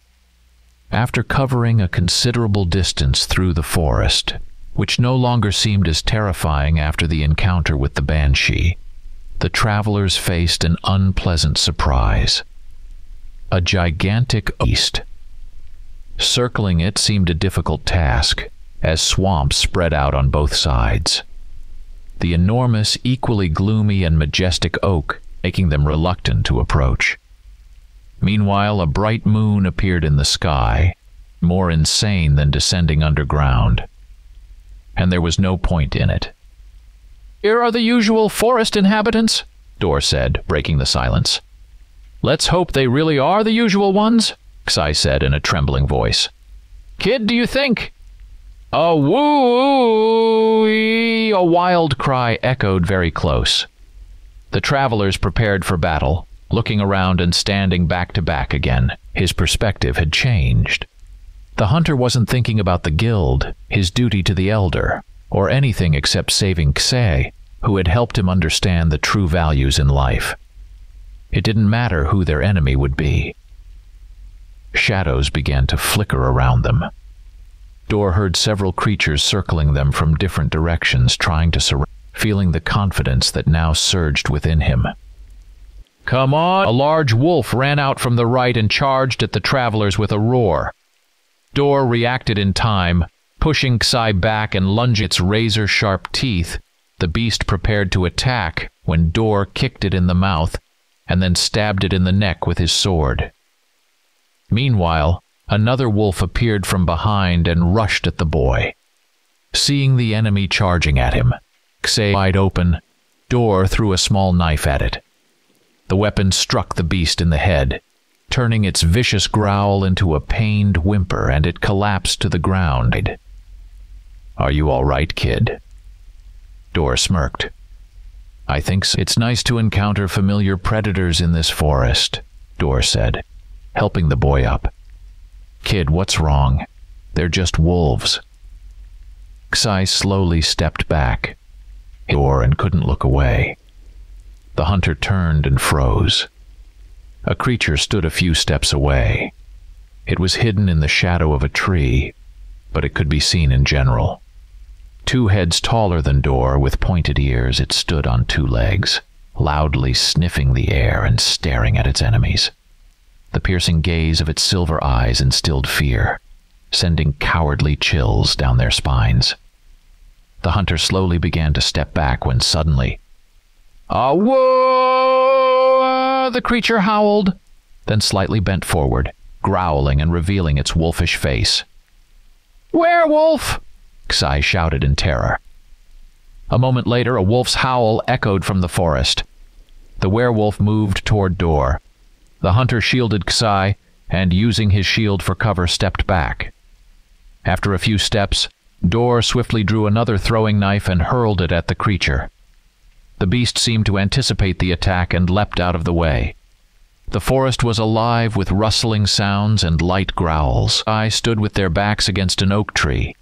The werewolf, almost as if playing with them, approached slowly, not in a hurry to attack. Within moments, wolves emerged from all sides. The travelers were trapped in a deadly circle. There was no escape. Even if they broke through on one side, they couldn't outrun the entire pack. The presence of the werewolf nullified any chance of survival. One of the wolves attempted to attack Xai, but retreated immediately when the werewolf issued a threatening growl, signaling that these victims were his, to then advance toward the werewolf. This was a fight one-on-one. None of the wolves dared to break the werewolf's command. This played to Dor's advantage. Whatever the outcome of this battle, at least it would be fair. The werewolf let out a deafening howl, announcing its attack. Dor, with a sword and knife in hand, also cried out, and they clashed. The beast lunged at the powerful blow with its clawed paw to the hunter's shoulder. Door was thrown several meters away. Instead of pouncing and finishing off its prey, the werewolf played with it, slowly, blades gleaming in the moonlight. The creature growled, ready to tear its prey apart. Door barely managed to stand. The blow was very strong, and blood oozed from the torn shoulder. The werewolf stood over the kneeling man, lowering its vicious snout, then spread its paws, straightened to its full height, and threw back its head, howling at the moon to proclaim its victory. His kin joined in the howl, while K'seh, hiding behind the shield, sat on the ground in terror. Door picked up the sword he had dropped after the fall, leaped up, and thrust it into the beast's throat. The howl abruptly stopped. The werewolf took 2 steps back, its paws, not daring to attack, growled and howled. K'seh ran to Door, looking around, trying to anticipate the next attack. "Kid, lie down on the ground and cover yourself with the shield," Door said, barely able to speak through the pain. "What? Why?" "Do as entirely under the shield as instructed." Door knew that wolves were cowardly but not stupid. Even though the werewolf was defeated, they still outnumbered them. The wolves wouldn't hesitate long before attacking. Bright beams of light appeared, swirling around the travelers. The louder Door spoke the mysterious words, the brighter and more numerous the beams became. A wolf with a light-colored mane lunged at the hunter but caught fire upon entering the light beams, yelping as it fled. More beasts emerged from the forest. Meanwhile, a fiery sphere formed around Door and K'seh, everything in their path. K'seh regained consciousness, pushed the shield off himself, and saw Door lying motionless nearby. All around, the earth was scorched, and charred to the hunter and gently shook him, but there was no response. K'seh began to cry. His only friend, who had saved his life numerous times over the past 2 days, was now gone. There was no longer any reason to fight. All that remained was to lie down and of thinking about it now. K'seh was alone in the Forbidden Forest. His friend was dead and he left K'seh. The last thing he saw were dark silhouettes with lights approaching from the direction of the oak tree. "Youth? Wake? Wake up with him. You will have plenty of time then," said another voice. K'seh barely opened his eyes, seeing only 2 blurry figures before losing consciousness again. In the morning, the boy woke up, not knowing where he was or what had happened. Had it all been real or just a nightmare? K'seh lay on a clean bed with white sheets in a cozy room that reminded him of Barea's home. A dim candle burned on the table. A bookshelf stood in the corner, and the windows were covered with a dark curtain, allowing only a faint light to seep through. Door. Where is he? K'seh's mind raced. He got out of bed, approached the door, and pulled the handle. It opened, flooding the... "You're awake," exclaimed a familiar voice. "Where am I? Who are you?" K'seh asked, adjusting to the light. "And where is my..." "Come, boy, I will take you," replied a bald old man in beige robes with thick white mustaches. Entranced, K'seh followed the old man, unable to believe his eyes. The forest. But what a forest. Around them grew beautiful green trees. The morning sun shone brightly. Birds. Birds flew and sang everywhere. What kind of place was this? It was clearly not the Forbidden Forest, but how was this possible? Fox ran, and there a deer grazed on young grass. Suddenly, a rustling sound came from his left. K'seh turned and saw a squirrel holding a nut. In a flash, it ran up the trunk of a large pine and disappeared among the branches, mysterious hieroglyphs, and they emerged into a clearing. K'seh's breath caught. Unable to move, He stood staring at the most beautiful place he had ever seen or heard of. In the center of a large open space amidst a pine forest stood a majestic tree. Several houses were built on its branches at different heights. The pine forest around the main tree was full of life. A wolf and a deer drank from a stream nearby. A bear cub frolicked with a hare. There was a village with stone cottages nearby. It was magnificent. "Where are we?" Ksai whispered in amazement. "Go on, boy. You will get answers to all your questions." The old man smiled and walked on. They crossed the river, where a young man was fishing and waved at them with a smile. The village turned out to be a farming community. People worked together growing vegetables and fruits, baking bread and making various delicacies. In this world, people, animals, and plants lived in harmony with each other. It was astonishing. "You're it." A little girl in a funny green lace dress shouted, bumping into Ksai's leg and running off to join the other children. Goodness, peace, and joy. Of course, he had wondered what lay beyond the boundary of life, but he had never imagined anything like this. Passing the village, Ksai to the first hut, where he left him. The boy looked down at the village from a bird's-eye view, or death, or just a dream. He didn't want to leave. "Hello," someone said from behind. Ksai turned to see a tall old man with long white hair and a beard, wearing the same beige robes as many others here. "Come in, boy, you will see him," the old man said, gesturing to the open door. The treehouse was truly amazing, like everything else in this world. The small hut on the outside was just an entrance to a whole palace inside the tree. Ksai and the old man stood in the hall. The boy lifted his head and saw numerous floors above, connected by a spiral living staircase. There were too many to count. Direct books and scrolls. The old man and Ksai headed down the right corridor and entered a large room with a round table in the center. "Come in." The elderly Ksai, still confused, stood looking around. He couldn't wait to see Dor. What was this place? And was Dor even alive? Maybe this was just a dream. He was tired of all the constant mysteries and ambiguities. Suddenly, he noticed a person by the window. The bright light made it hard to see who it was. "I'm to see you." "You? Silidan? Father?"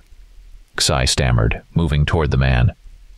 "Yes, my boy," the man replied with a trembling voice and quickly walked towards Ksai.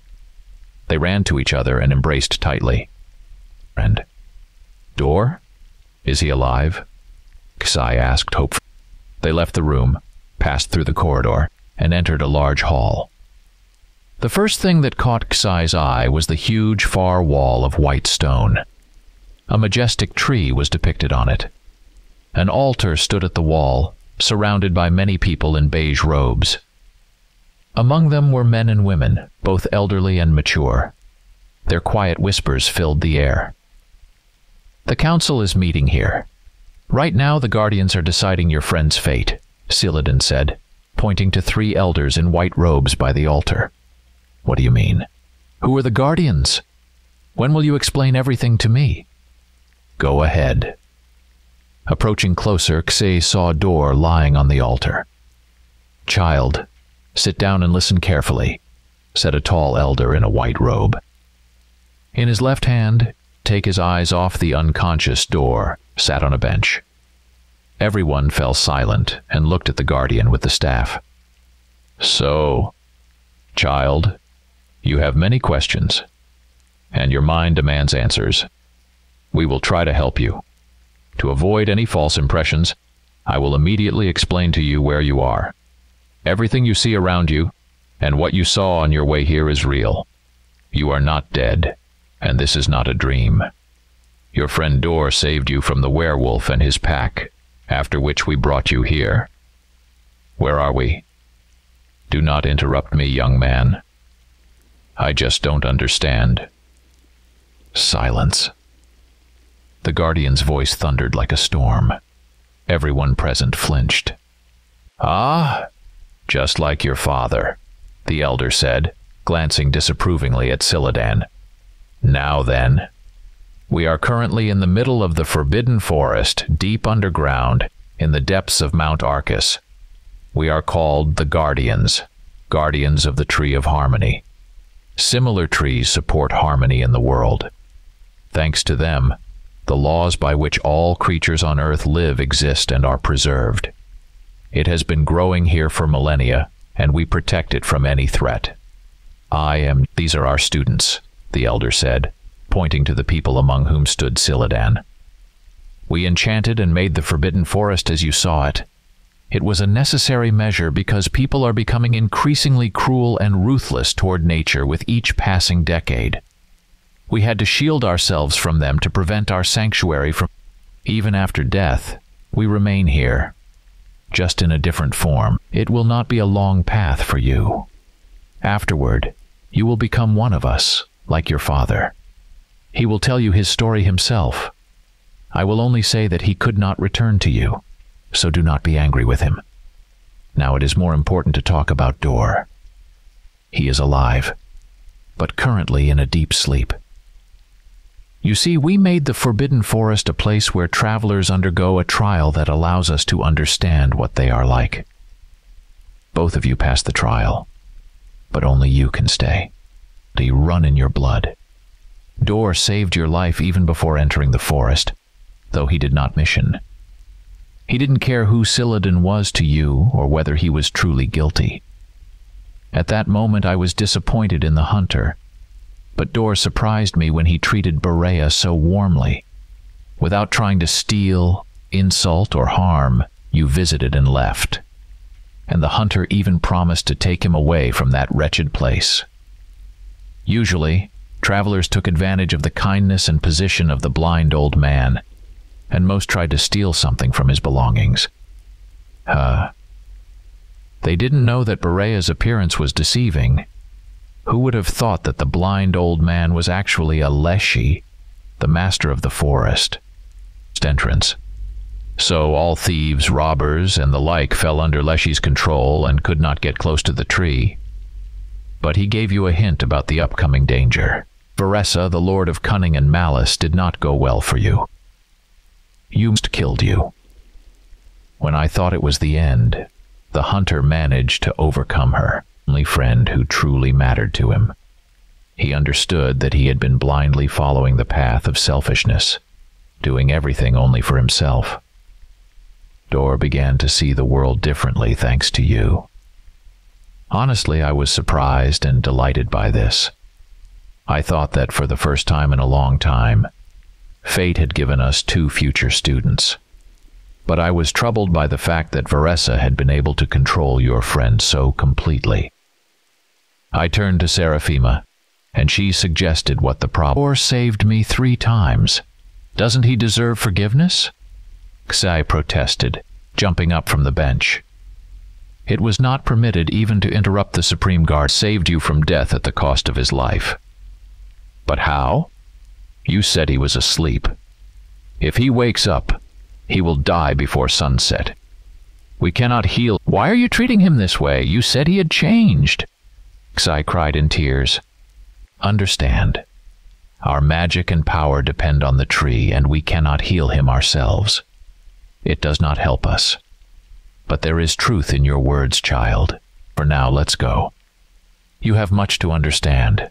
You are not like the others. Not everyone possesses such a pure heart and strong spirit. I am glad you are with us, my boy. Let's go. I will bring you to your friend later, but for now, let him rest. Dor slowly opened his eyes and felt intense pain throughout the left side of his body. Curled up, the warrior groaned and began to lose consciousness again. His robe standing beside a tall old man in a white robe who was chanting, "Wear it," Xai said with a smile, tugging at his robe. Ha ha ha, are you alive? Or is this a dream? Although dreams don't hurt this much. No, this is not a dream. Thanks to you, I am alive and well, Xai said with tears in his eyes. Emerged a man in the same beige robe as the boys. This is my father, Siladan." "How? Why didn't you say so earlier?" Dor asked, astonished. Said guiltily, "You used me to find him, didn't you? I told you, there is something we can do for your friend. He has died." Day before sunset, the guardians performed the ritual on Dor, and Ksei, initiation is soon. Haven't you forgotten? "I know," Orist. The day turned out to be successful. Even before the initiation, as I came out into the clearing where special berries grew, resembling strawberries in taste. As he began to collect them, a large wolf appeared from the forest. The animal sat on a small. Encountering a wolf would have meant trouble, but here in the New World, every animal was a good friend to humans.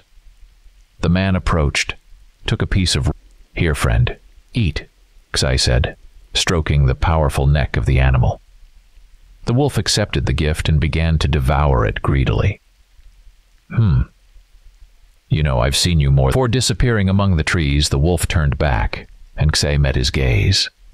There was something unusual about this predator. His gaze seemed so familiar. Trees. Ksei sat on the hill for a while, deep in thought. His last hour before nightfall. Adults passing had long forgotten the rules of this favorite game of the kids, which they themselves had played once. A boy of about 12 wandered around the group of playing children for a while. Lines. Wasn't very entertaining, and eventually, Martin grew bored. So he decided to sit on the steps of the village church, still warm from the day's sun. From there he could comfortably watch the travelers who stopped at the rickety tavern to quench their thirst and eat a piece of salted pork before continuing on their way. Those who had clearly had too much strong beer at the interesting to the curious boy. Only when the merchants and monks disappeared from sight did Martin begin to scrutinize a stranger sitting nearby, also on the steps. This stranger was watching the children's game with apparent pleasure, leisurely eating cheese and bread and drinking from a flat flask. He seemed to be resting after a long journey. His boots and cloak were covered in dust, and even his face looked gray under a wide-brimmed hat. Unremarkable and unassuming, he resembled a mercenary, judging by his thick leather jacket, stiff cavalry boots, and an arsenal of pistols on his belt, accompanied by a short sword. Martin had seen many such soldiers. "I just like those discs on your hat. I've never seen anything like them before." "You've seen them, medallions," the stranger replied, smiling. He took off his hat, dusted were new, smooth, and clean, while others were chipped and darkened. "Look, here's Jesus. He's at the front. Here to the right is the Virgin Mary. And who's this lady?" The boy pointed to a relief of a long-haired face. "The only beardless one besides Mary's." "That's the Apostle John," the man. "Martin?" I don't have St. Martin." "And who's this here to the left of Jesus?" the boy asked. "Hubert." The rough fingers of the stranger stroked the hunter then? "You could say that. A hunter." The man smoothed his thick light flask in his travel bag, started to wrap up the bread and cheese, but changed his mind and offered them to Martin. "Take it if you want. God willing, I'll be at my destination by midnight and they'll feed me there." "Thanks," the boy replied. Grabbing Martin unexpectedly tightly, he mused aloud as if to himself, "Your hands all hairy. And your fingers." Indeed, the 12-year-old boy's hand was as hairy as an adult man's, and his fingers were very knotted and dry. Martin tried to pull away, but the stranger's grip was like iron. "Let go. You're hurting me." The hunter didn't respond.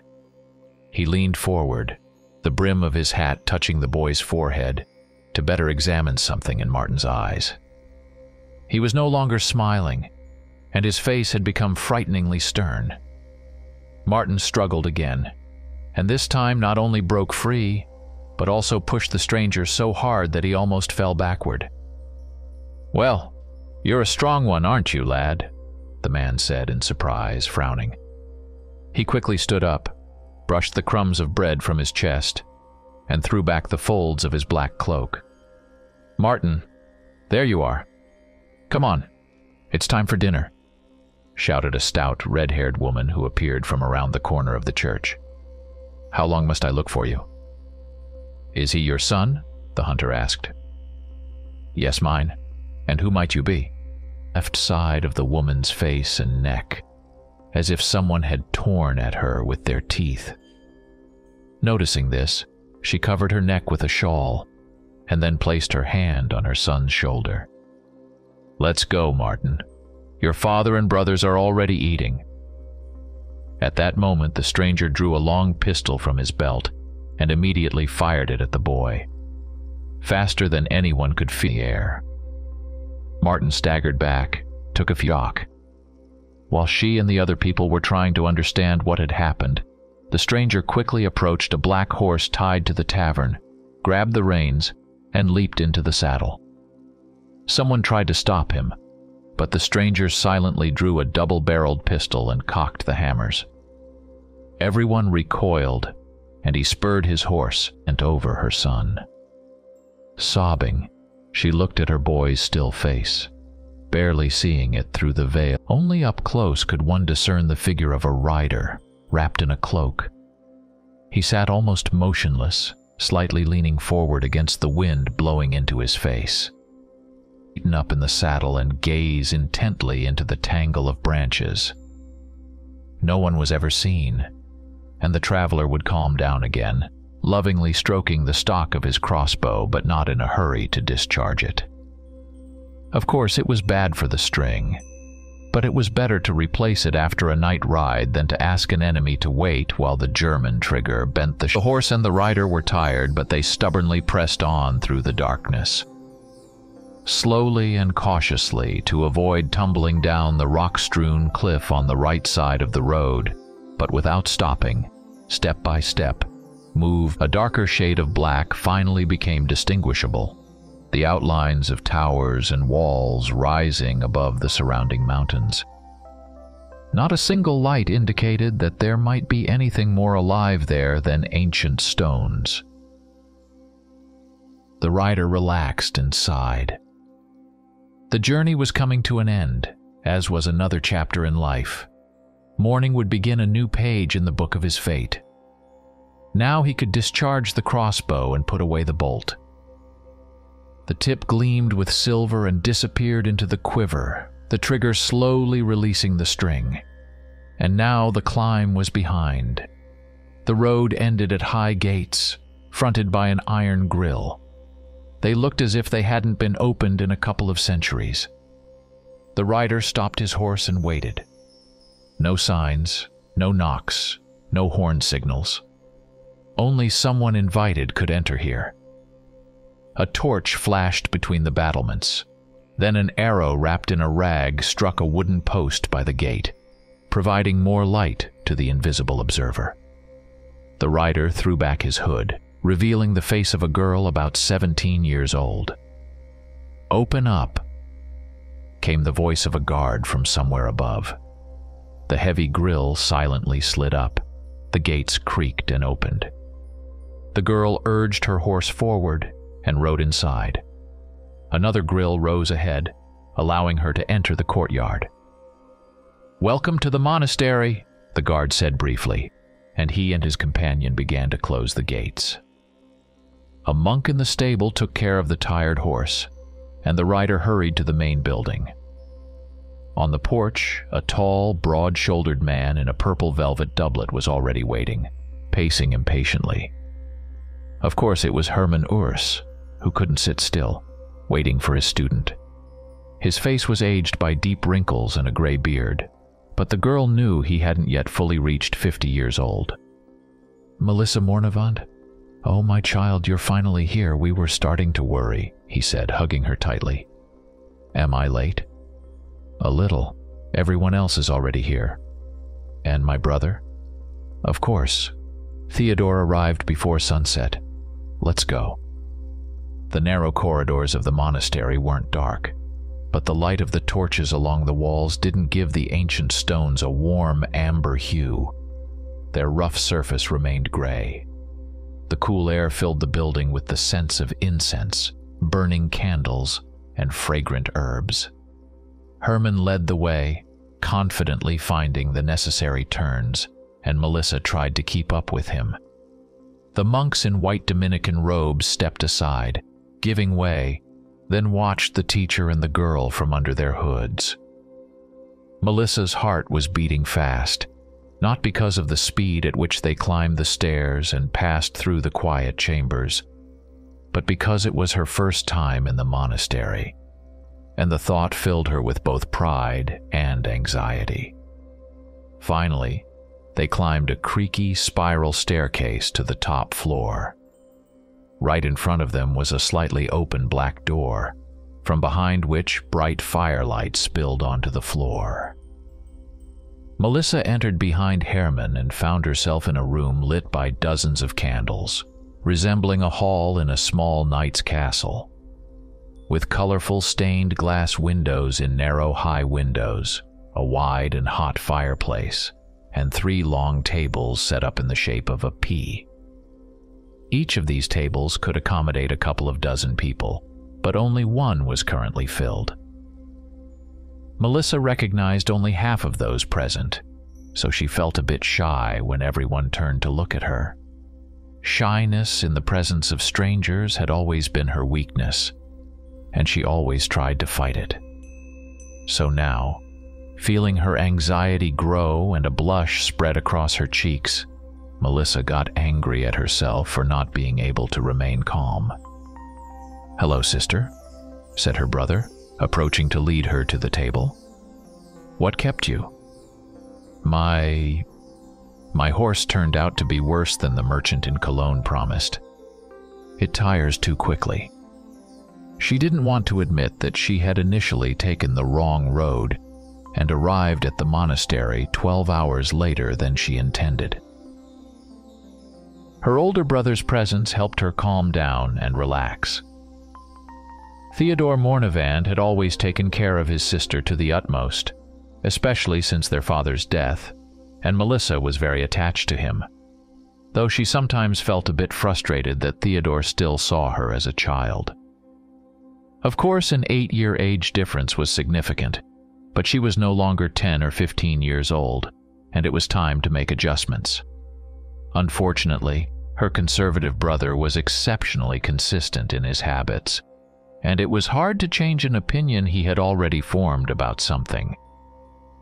Theodore immediately surrounded her with attention, pouring wine, cutting meat, reaching for distant dishes, and quietly explaining who the unfamiliar hunters were, giving clarifications when the general conversation touched on things unknown to her. He had changed little with age, both in appearance and character. His thick, light blonde hair, like his sister's, still fell in a mane on his shoulders. His eyes looked openly and directly with a constant twinkle at the corners. His full-blooded, lively face was quick to joy and sorrow, but any clouds only briefly darkened it before his unchanging love of life took over again. To many, this sanguine man might have seemed too ordinary because everything about him was moderate.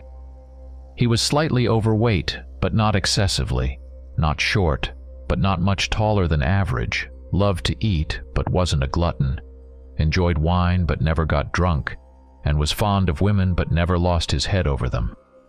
But for his sister, to love her brother, of course, required no special virtues.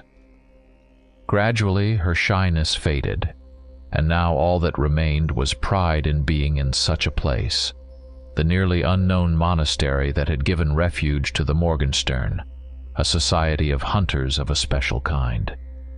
Here gathered those who pursued and destroyed witches, vampires, werewolves, ghosts, and all other kinds of evil known to the earth since time immemorial. Damn it. All those years of training, they had seemed like true heroes to her, and now she was among them herself. They genuinely impressed Melissa, who was only preparing to move from theory to the practice of hunting. These people dealt with the supernatural, and thus seemed supernatural themselves. She imagined the dozens of adventures each of them must have had, the dozens of battles with evil where people came out on top.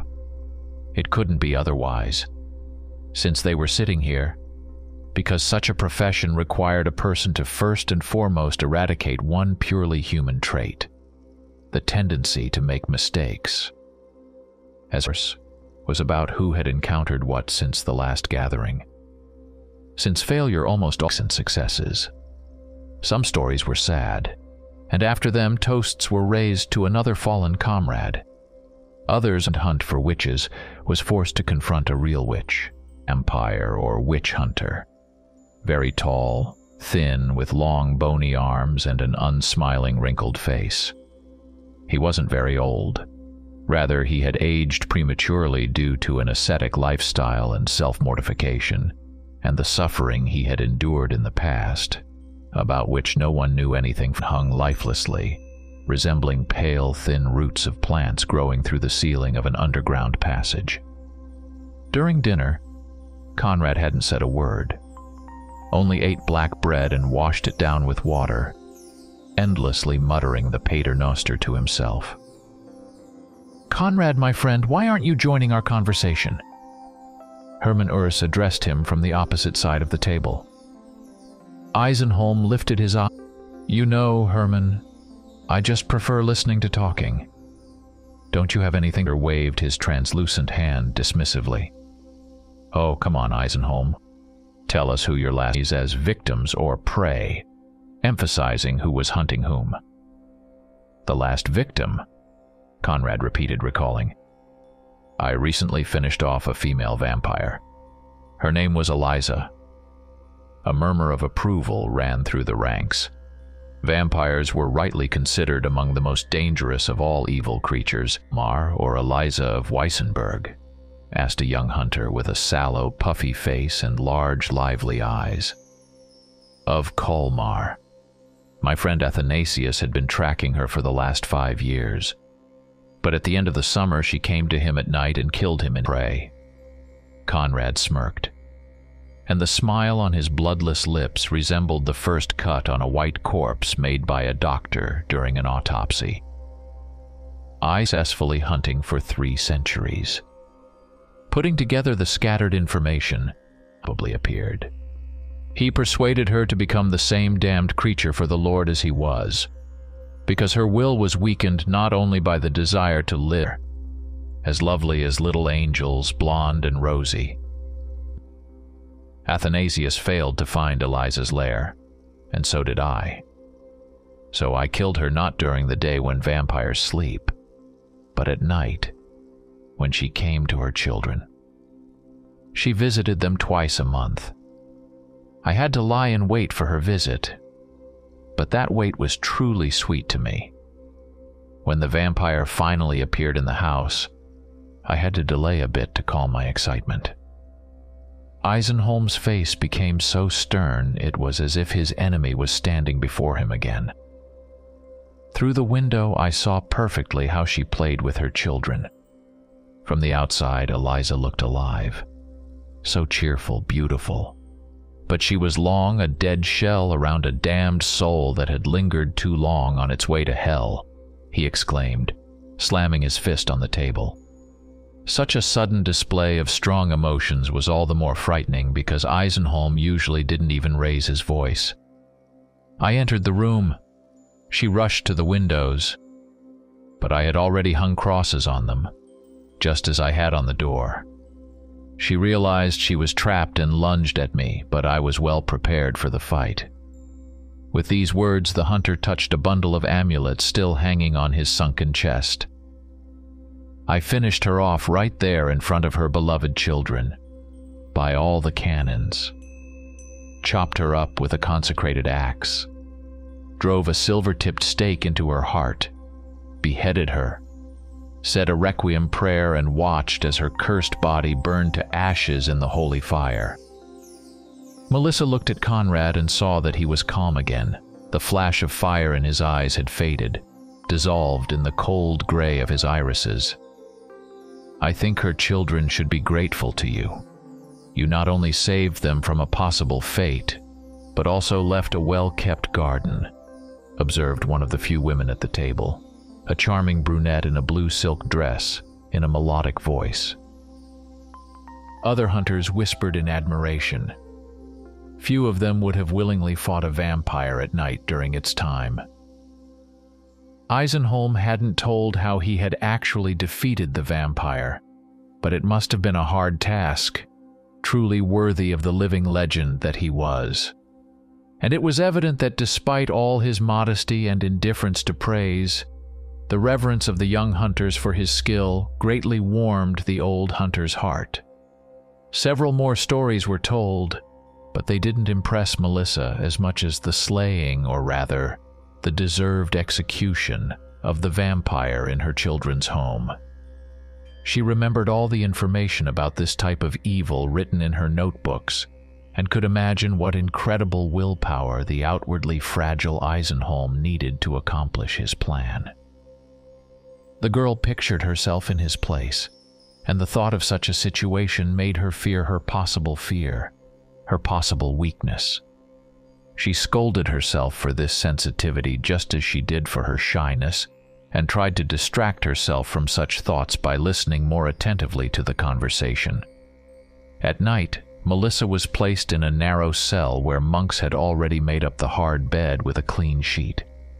They woke her by knocking on the door before dawn and invited her to the morning service. After quickly washing, she stepped into the corridor and followed a stooped servant to the monastery church.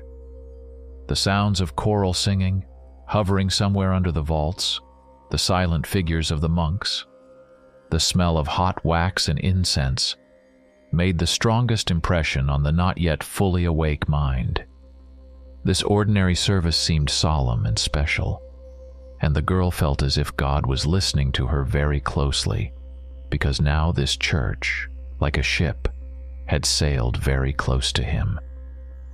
Melissa prayed simply and sincerely, easily asking God to give her the strength to endure future battles, prayed for her mother's health and for her brother's safety. She had never had any complaints about the strength of her faith. On the contrary, this girl of the 17th century had a faith as strong as that of people who lived 5 or 6 centuries earlier. One by one, the other members of the Morgenstern approached. It is said that even the most convinced atheists can suddenly turn to religion in war, and the Morgenstern had been waging a war for centuries. It was no surprise that the hunters of evil felt the need for prayers, which allowed them to ease the constant tension a little. Besides, it had long been known that despite the protective properties of some plants, stones, and silver, the best means of fighting the spawn of the night was sincere faith, including such forms as faith in the power of holy water or consecrated weapons, which by themselves did not possess any special properties. When the service ended and everyone began to go about their business, Hermann Urs approached Melissa. "Good morning, Miss Mornevand," he said. "Come, it's time to decide what you will be doing." He led her back to the same hall where the dinner had been lively the night before. Now there was no one there except her brother. Energetically working with a spoon and knife, Theodore was having breakfast of lentils and cold meat by the light of a few candles that dispelled the grayness of the cloudy morning. "Ah, hello, sister. Sit down and eat. There's enough for you too." "You're eating meat on a Friday?" she asked, surprised. "I know today is a fasting day, but the members of the Morgenstern are exempt from the need to abstain from meat, just as this permission was once granted to the knightly orders in Palestine." He served her a plate of aromatic lentil soup, cut some bread, and gave her a spoon, then took a jug and refilled his own cup with beer. "Not the best drink, but it'll do for lack of wine," Theodore sighed, sitting back down. "There is wine in the monastery," Hermann noted. "But is it really wine? It's either 4 or 5 years old. It's all long since turned sour. Wine, like women, should be young. I can't understand why the ancient Romans valued aged wine so much. Melissa began to eat the lentils with pleasure. Well cooked and adequately salted, this hot food was just right, as she had developed quite an appetite during the morning service. "I want to talk about your sister," Urs said, sitting next to Theodore. "You think she's ready to participate in a hunt?" "Exactly. Melissa, you see, your brother resisted my suggestion to summon you to this monastery for a long time. He thought you weren't yet prepared for real work." Herman smiled into his beard. "Only recently did I manage to persuade him." "Theo, you always see me as a child. When will that end?" The girl sighed. Her older brother shrugged. "Probably when your time comes. I've told you more than once, and I'll repeat it again. She is ready. Trust my experience," said the old teacher. "The same Mournivan blood runs in her veins as in yours. She even has something you lack." "What?" "Faith." Theodore frowned. "My faith was shot down by arquebuses when I was in the army. So you think Melissa is ready? Fine. Then what do you want from me, Herman?" "She needs to be assigned to Atrio. Hunters always work in threes. We can't survive alone. And I wanted to know if you'd like to take your sister into your own trio or if it's better to ask someone else. Lately, the Morgenstern has suffered many losses, so we can even choose among different trios that have vacancies."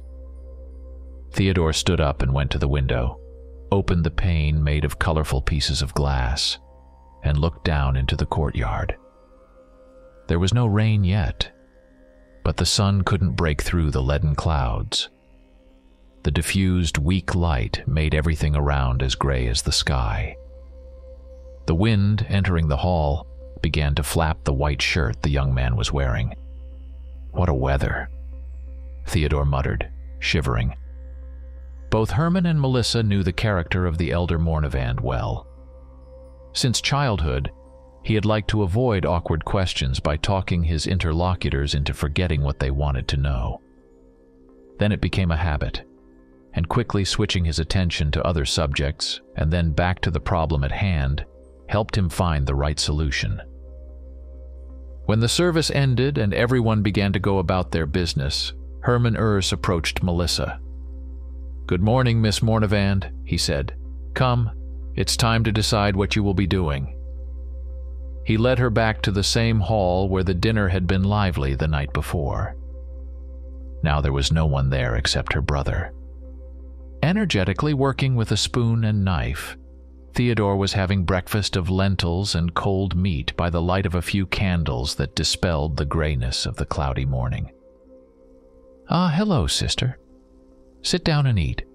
There's enough for you too." "You're eating meat on a Friday?" she asked, surprised. "I know today is a fasting day, but the members of the Morgenstern are lentil soup, cut some bread, and gave her a spoon, then took a jug. There is wine in the monastery," Herman noted. "But is it really wine? It's either 4 or 5 years old. It's all long since turned sour. Wine, like women, should be young. I can't understand why the ancient..." Well cooked and adequately salted, this hot food was just right, as she... "I want to talk about your sister," Urs said, sitting next to Theodore. "You think she's ready to participate in a hunt?" "Exactly. Melissa, you see, your brother resisted my suggestion to summon you to this monastery for a long time. He thought you weren't yet prepared for real work." Herman smiled into his beard. "Only recently did I manage to persuade him." "Theo, you always see me as a child. When will that end?" The girl sighed. Her older brother shrugged. "Probably when your time comes. I've told you more than once, and I'll repeat it again. She is ready. Trust my experience," said the old teacher. "The same Mournivan blood runs in her veins as in yours. She even has something you lack." "What?" "Faith." Theodore frowned. "So you think Melissa is ready? Fine. Then what do you want from me, Herman?" many losses, so we can even choose among different trios that have vacancies. Theodore stood up and went to the window, opened the pane made of colorful pieces of glass, and looked down into the courtyard. There was no rain yet. What a weather, Theodore muttered, shivering. Both Herman and Melissa knew the character of the elder Mornevand well. Since childhood, he had liked to avoid awkward questions by talking his interlocutors into forgetting what they wanted to know. Then it became a habit, and quickly switching his attention to other subjects and then back to the problem at hand helped him find the right solution. It was clear that Theodore was seriously considering the choice, and indeed at that moment he was thinking through each alternative, imagining the consequences. On the one hand, he didn't want his sister to be nearby during a deadly battle because her presence would distract him and cause too much worry for little Melissa's safety. On the other hand, Theodore didn't want to entrust his sister's protection to someone else. He understood that no matter how experienced the people she went on a hunt with, he would still feel that he could take care of her much better. Mornevand closed the window and returned to the table. Both options seemed equally unsuitable to him. Of course, it would be better if she stayed home and chose another profession. Damn the day he boastfully told her what he was really doing. Who knew it would attract her so much? But a decision had to be made. "What do you want yourself?" he asked. "Of course, to be with you if possible." Melissa didn't even consider the possibility that her brother wouldn't be with her when she first encountered evil. "All right, let her be in my trio. I personally want to finish her training," he said aloud. "It will be safer for me this way. It's more dangerous but safer," he thought to himself. "From the point of view of a teacher and a soldier, this choice is wrong." Urs shook his head. "But I still approve of it because my heart tells me it's for the best." "Now I'll help you get equipped, sister. We'll leave before noon," Theodore announced. "Have you already found a third for your team?" The old teacher was surprised. "No, but there's a hunt that can't wait. Conrad Eisenholm told me yesterday that he had found the whereabouts of an old acquaintance of mine, the one who was called Gunther Weiss when he was human. The goldsmith from Bremen. That's the one. Conrad accidentally spotted his traces while tracking one of his own victims, and since he remembered that I had been trying to destroy this creature for almost a year, he found out more. Weiss is hiding in an abandoned village a day's journey from the city of Ulm along the Danube River. Eisenholm showed me this place on a map, so we need to hurry. I've been chasing this monster for too long to miss a good chance. If he manages to disappear again, we'll be back to searching for him in the woods."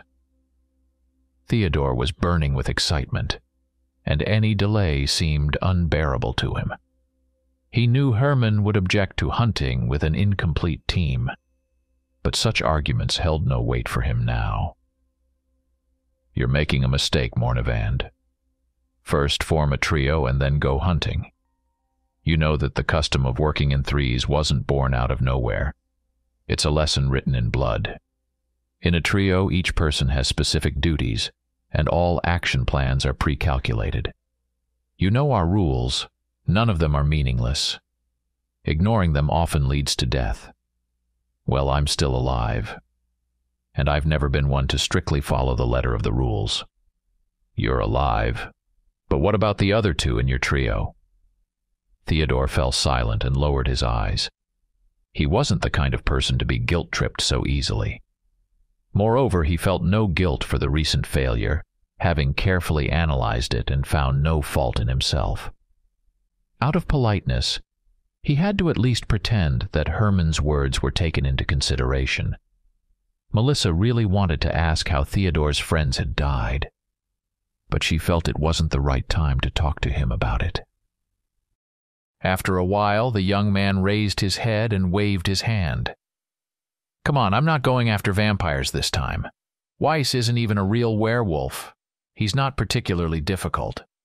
Now that we know his hideout, we just need to go and catch him to bring him here for study.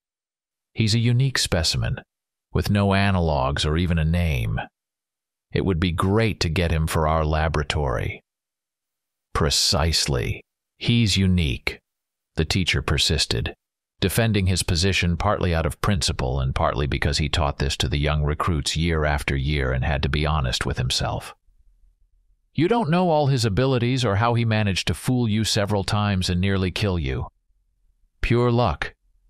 That often? That's too much for luck.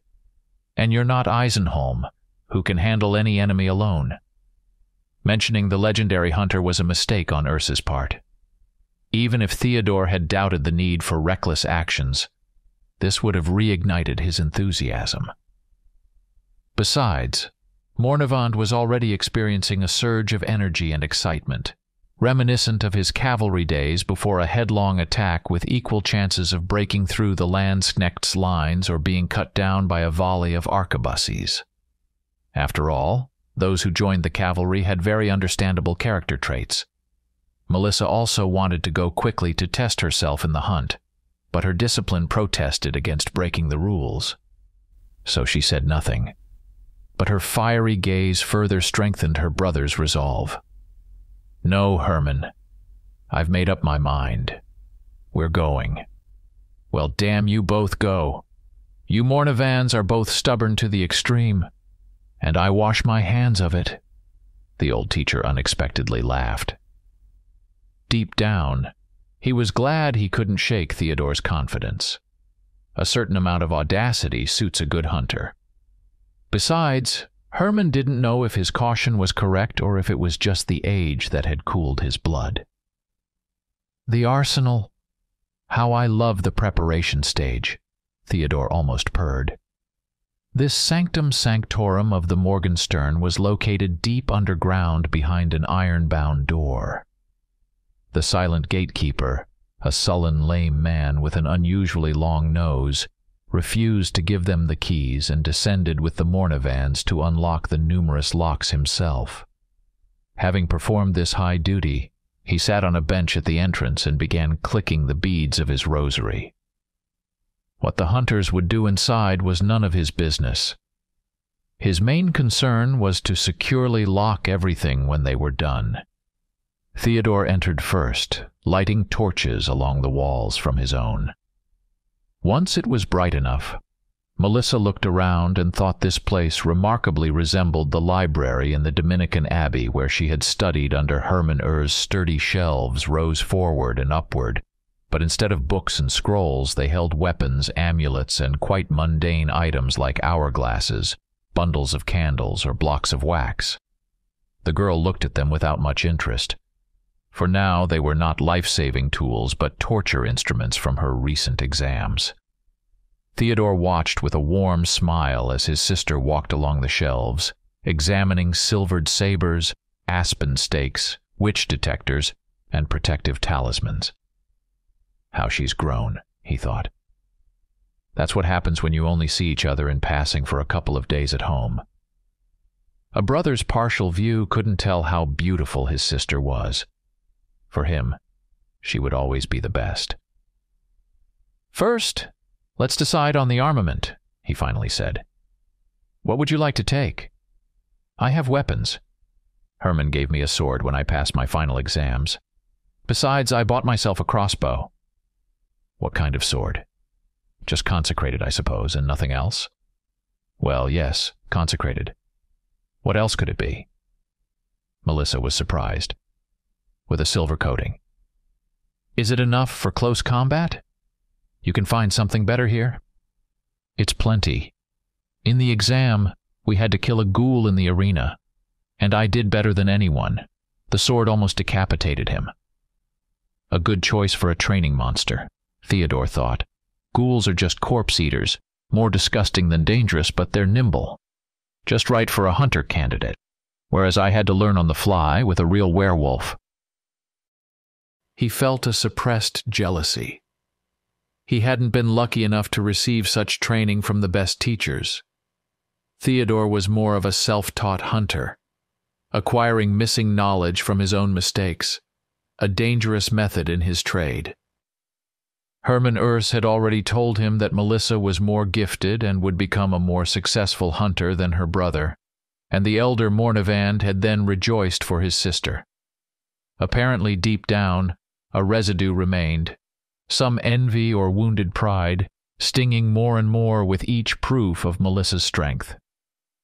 For example, relying on a simple consecrated sword was not an option for Theodore, and even a ghoul wouldn't fall to him without a more powerful weapon. But his sister seemed to consider her sword invincible, and that made it so. Let's assume close combat is settled. What about ranged? The crossbow, also consecrated. Steel bow? Yes, with a German trigger. Theodore nodded, fully satisfied. A good choice. Many of us prefer crossbows.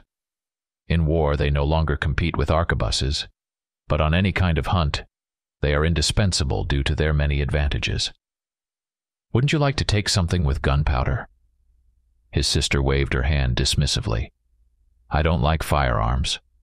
Too inaccurate compared to the same crossbow. Too loud. Too much hassle with reloading. Coarse powder, fine priming powder, wads, bullets. And it needs cleaning, repairing, replacing the flint. And the smoke quickly soils clothes and face. It's your choice. Theodore gave her a sly look. He was one of those hunters whom colleagues called pistoleros. Reloading takes too long. Then take a couple of pistols on the belt, another 2 or even 4 in saddle holsters, a leather crossbelt with 4 or 5 across the chest, and the problem is solved. Inaccurate? Then get closer. And there are such long-barreled pistols to which you can add a stock section if necessary, a carbine which is easier to aim with. The main thing is that the shot's power surpasses the best crossbows, not to mention bows. Now for protection. Do you have chainmail? No. We'll find some now.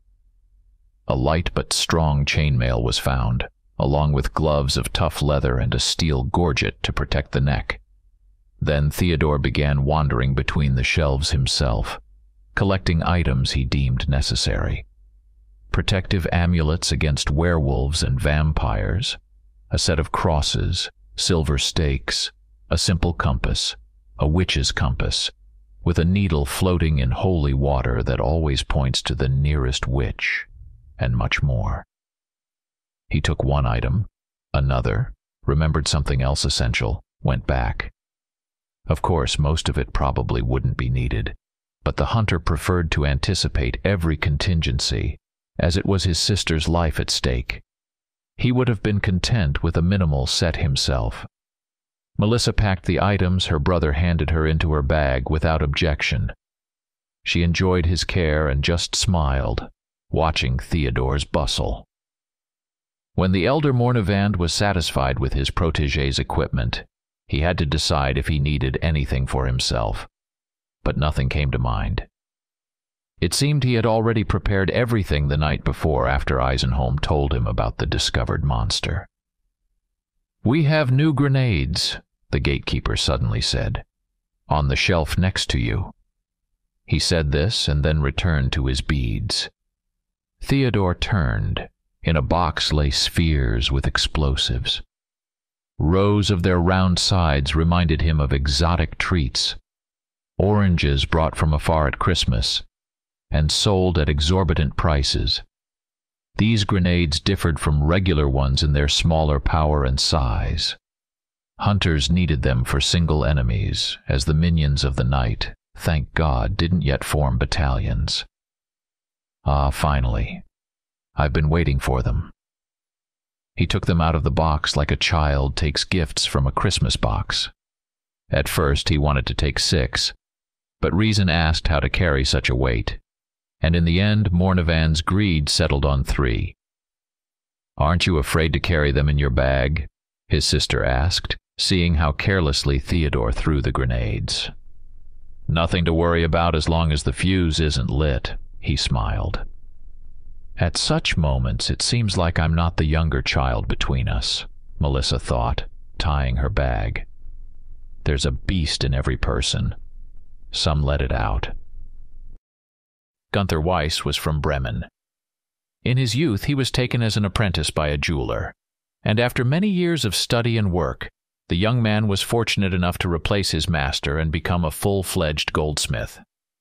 He wasn't capable of anything truly outstanding, but was still considered the best in the city and surrounding areas. He married well and bought a good house.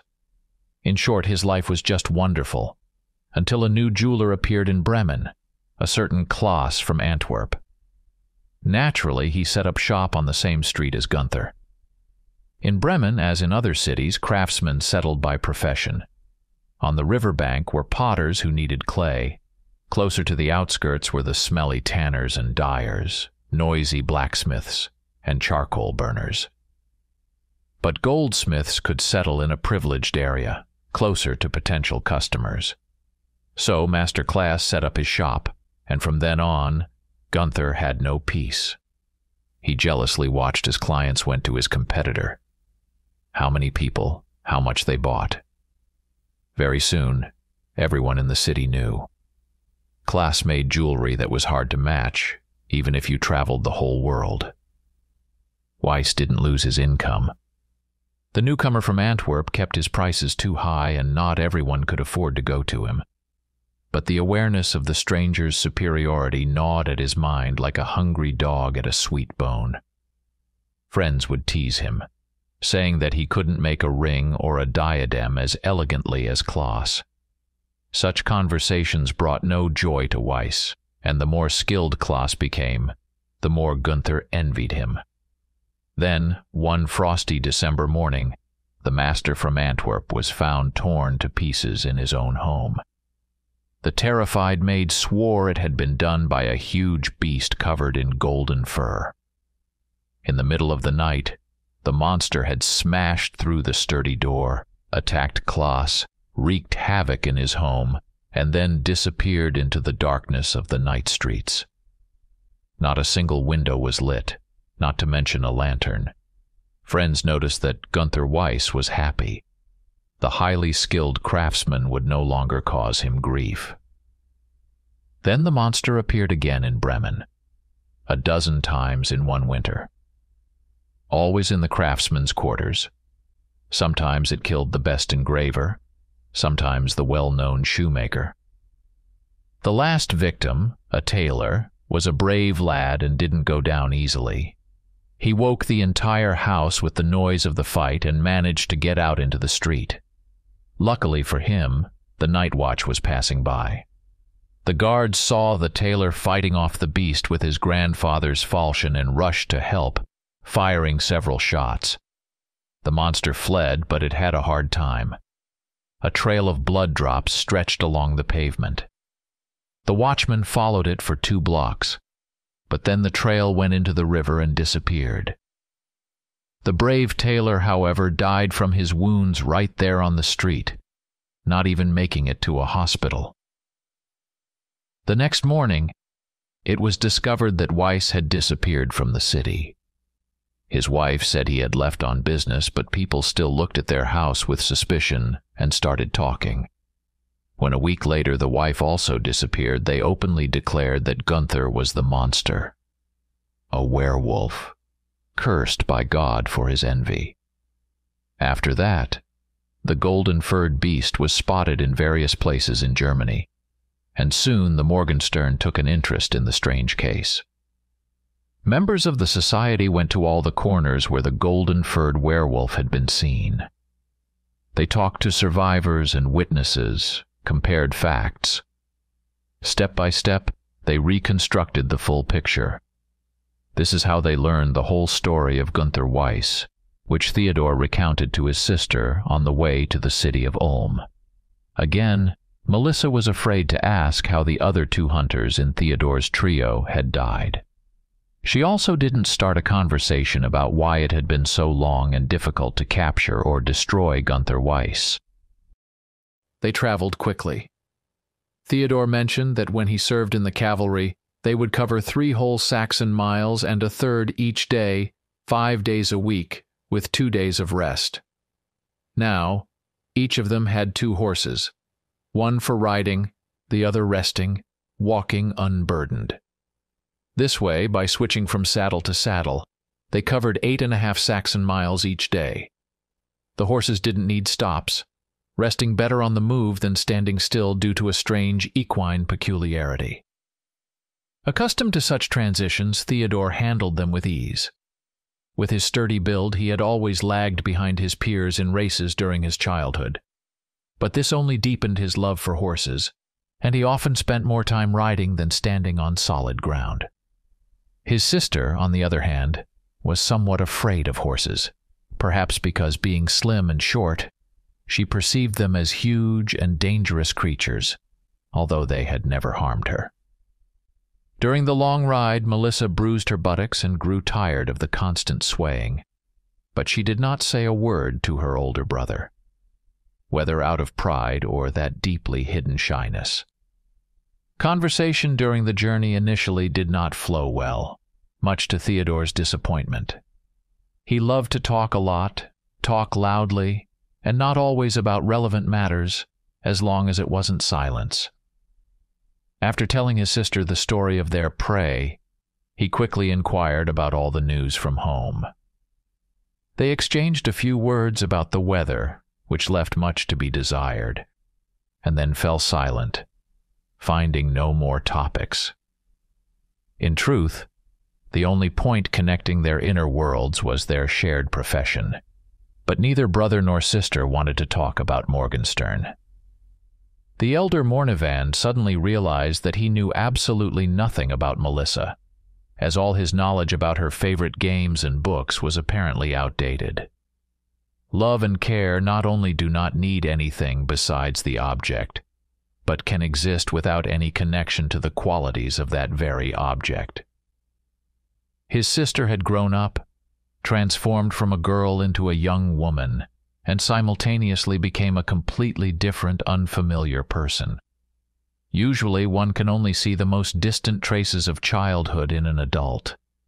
It was possible to start a conversation about what interested the hunter himself.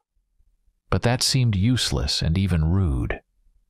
The rain never truly broke through the gray veil of clouds, only occasionally spreading a fine mist that unpleasantly chilled the face and dampened clothes. It seemed the sky had heard the hunter's prayers, and did not allow the rain to pour down fully and ruin the road. They passed through villages, hamlets, and small towns, even those without walls to protect their 100 or so inhabitants. Theodore knew the road well, and he also knew the best places to replenish supplies and rest for the night. Only once did Melissa express surprise when her brother directed the horses along a bypass road instead of continuing on the main route. "I thought this path was closer to Ulm," she said, urging her horse to ride alongside Theodore. "It is," he replied, "but we're taking a detour." "Why? Do you think the direct route is unsafe? We should find a place to stay for the night."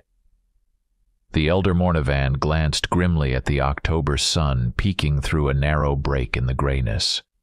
It was almost touching the ground. The hunter pondered for a moment, whether to lie to his sister or tell the truth, then confessed, "I don't want to go to that village. I was there a month ago and left a rather unpleasant memory. I shot a werewolf." "Why is that an unpleasant memory?" "Because the werewolf was only about 13 years old and was a werewolf only, so to speak, in potential, as your teacher Herman would say. He looked like an ordinary boy, and no one in the village even suspected that a beast was lurking inside him. And I didn't waste time on explanations. At that stage, ordinary people wouldn't have believed it." "How did you recognize him as a werewolf?" Melissa asked. "There were several signs. Hair all over his body, like an adult man or even more. Eyebrows that met in the middle. Too strong for his age. And most importantly, eyes not like normal people. It's hard to explain. I'll show you the eyes of such a hidden werewolf sometime, and you'll never confuse them with anything else. This is the first time I've heard of hidden werewolves. You weren't told about them? It's actually a rare case. Usually a person becomes a monster through their vices. They're too strong emotions that wound the soul. True werewolves can be reclusive, extremely selfish individuals. Gunther Weiss, whom we are now heading for, became a monster out of envy. That's his uniqueness. But a hidden werewolf becomes an innocent child, simply because it was in the womb when the mother was bitten by wolves. No one knows when the beast will awaken. Before 12 years old, it's rare, most often between 15 and 30. After 50, there's no more danger. By then, the human nature has completely prevailed. The awakening moment of such a werewolf is always horrifying. In response to a blow or even an insult, they can't hold back their rage and turn into a monster that will tear the offender apart and then continue to sow death in the area. So, once I realized the boy carried such a danger, I killed him, shot him point blank. The confession was hard for him, but that's why he decided to confess to his sister, the dearest person on earth, in whose eyes he especially wanted to be impeccable, as if fulfilling a severe penance. What if you were wrong? No. What if he wasn't a hidden werewolf but a healthy child? He wasn't. I've been in the Morgenstern for years, and any hunter will tell you there are few who know werewolves better than Theodor Mornevand. Couldn't you have given the boy a chance? Maybe he could have controlled the beast? A chance. Others would have paid too dearly for that chance.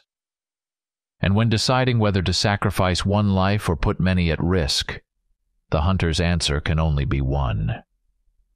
He finally dared to lift his head and look at his sister.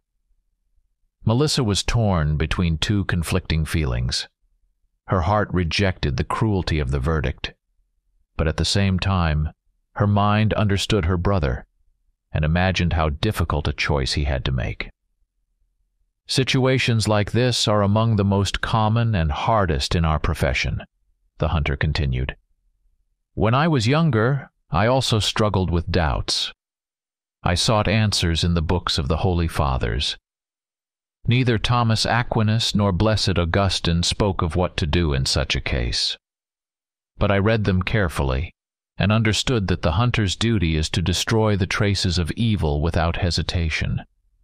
Of the beings we kill, many could have healed and saved their souls.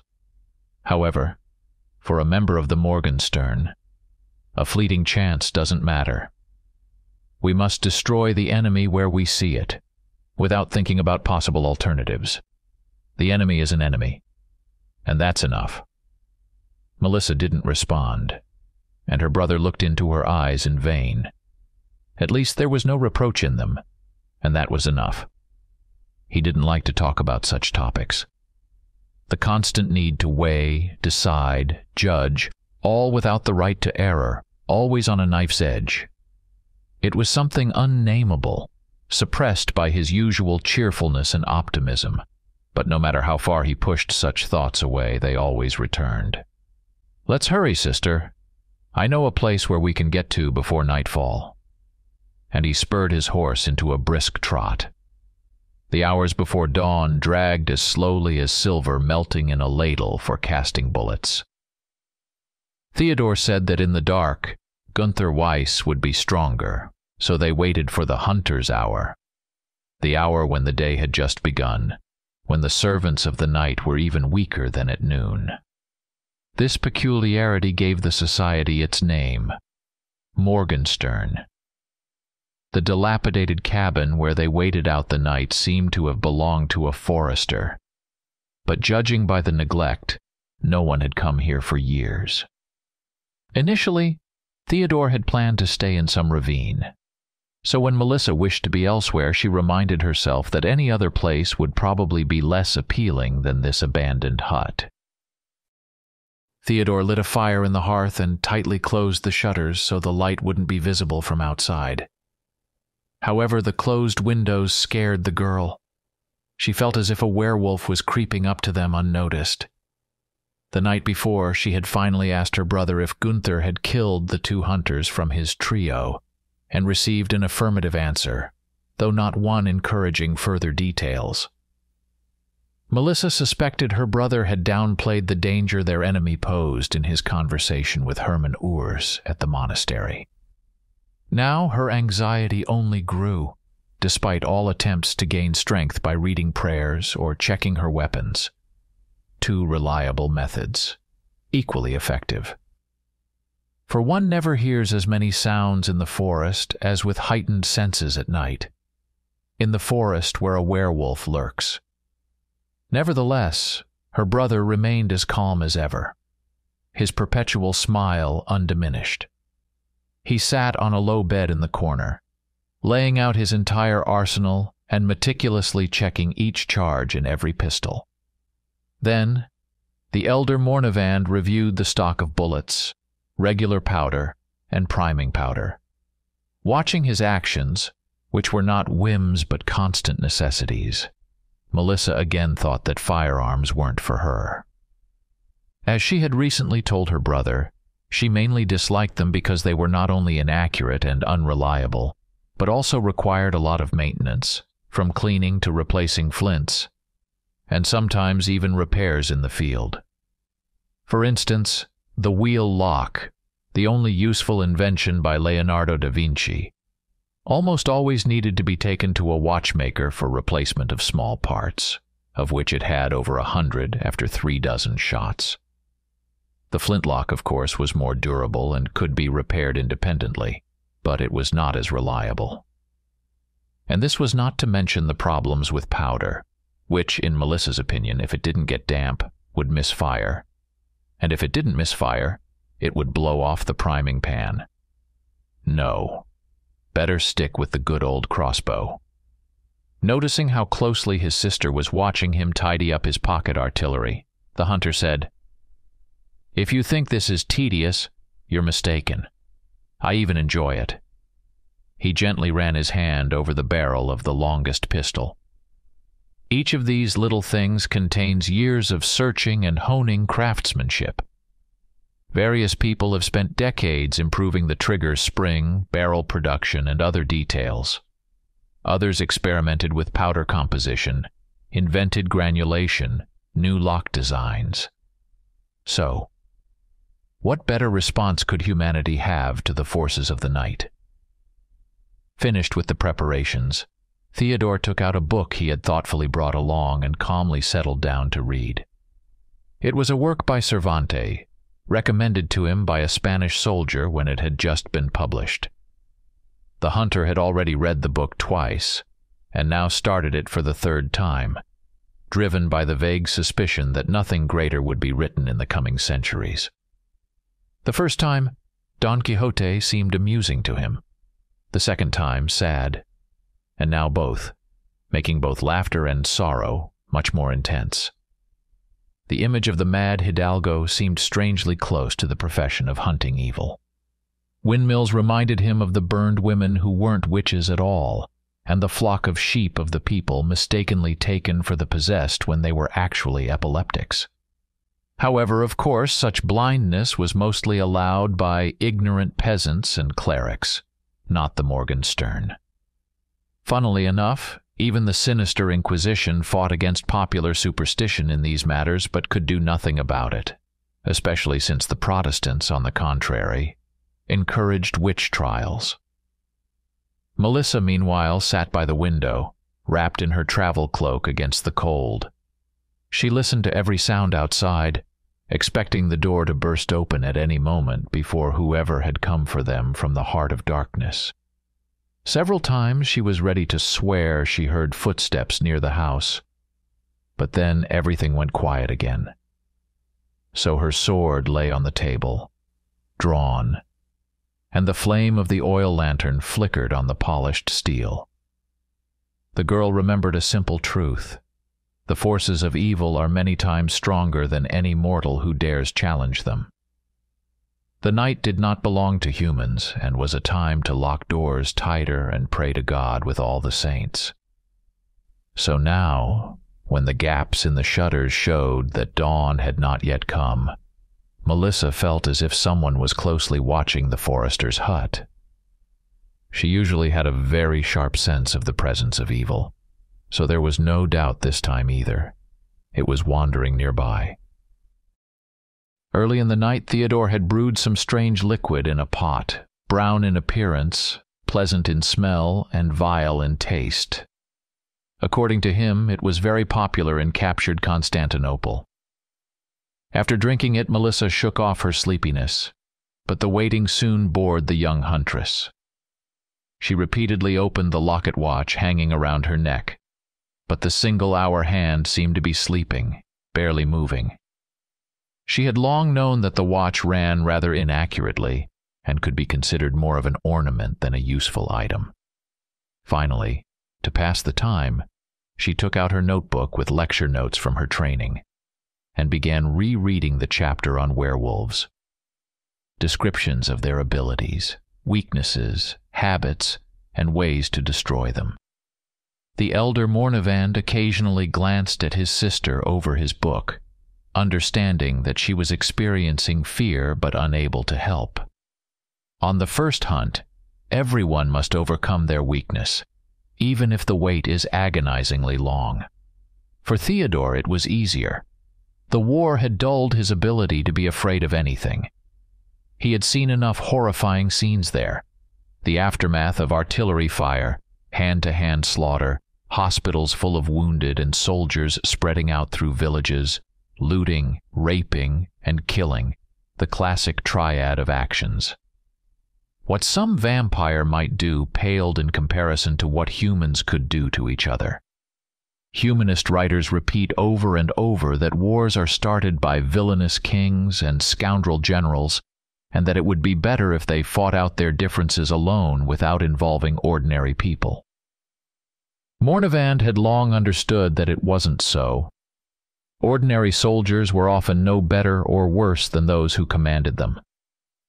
The human mass is always homogeneous, no matter where you take samples. A portion of saints, a portion of beasts in human guise, and the rest, just grayness. Yet, Theodore had lived well in the army. He accepted the established order there and even found positive aspects in it. Initially driven by a desire to serve his country, then to gain promotion, and finally, just a habit of that lifestyle. A craving to plunge repeatedly into the madness of cavalry charges and the ensuing melee. He wasn't alone. Even veterans more regretted not being able to participate in new campaigns than losing a limb, which led to their retirement.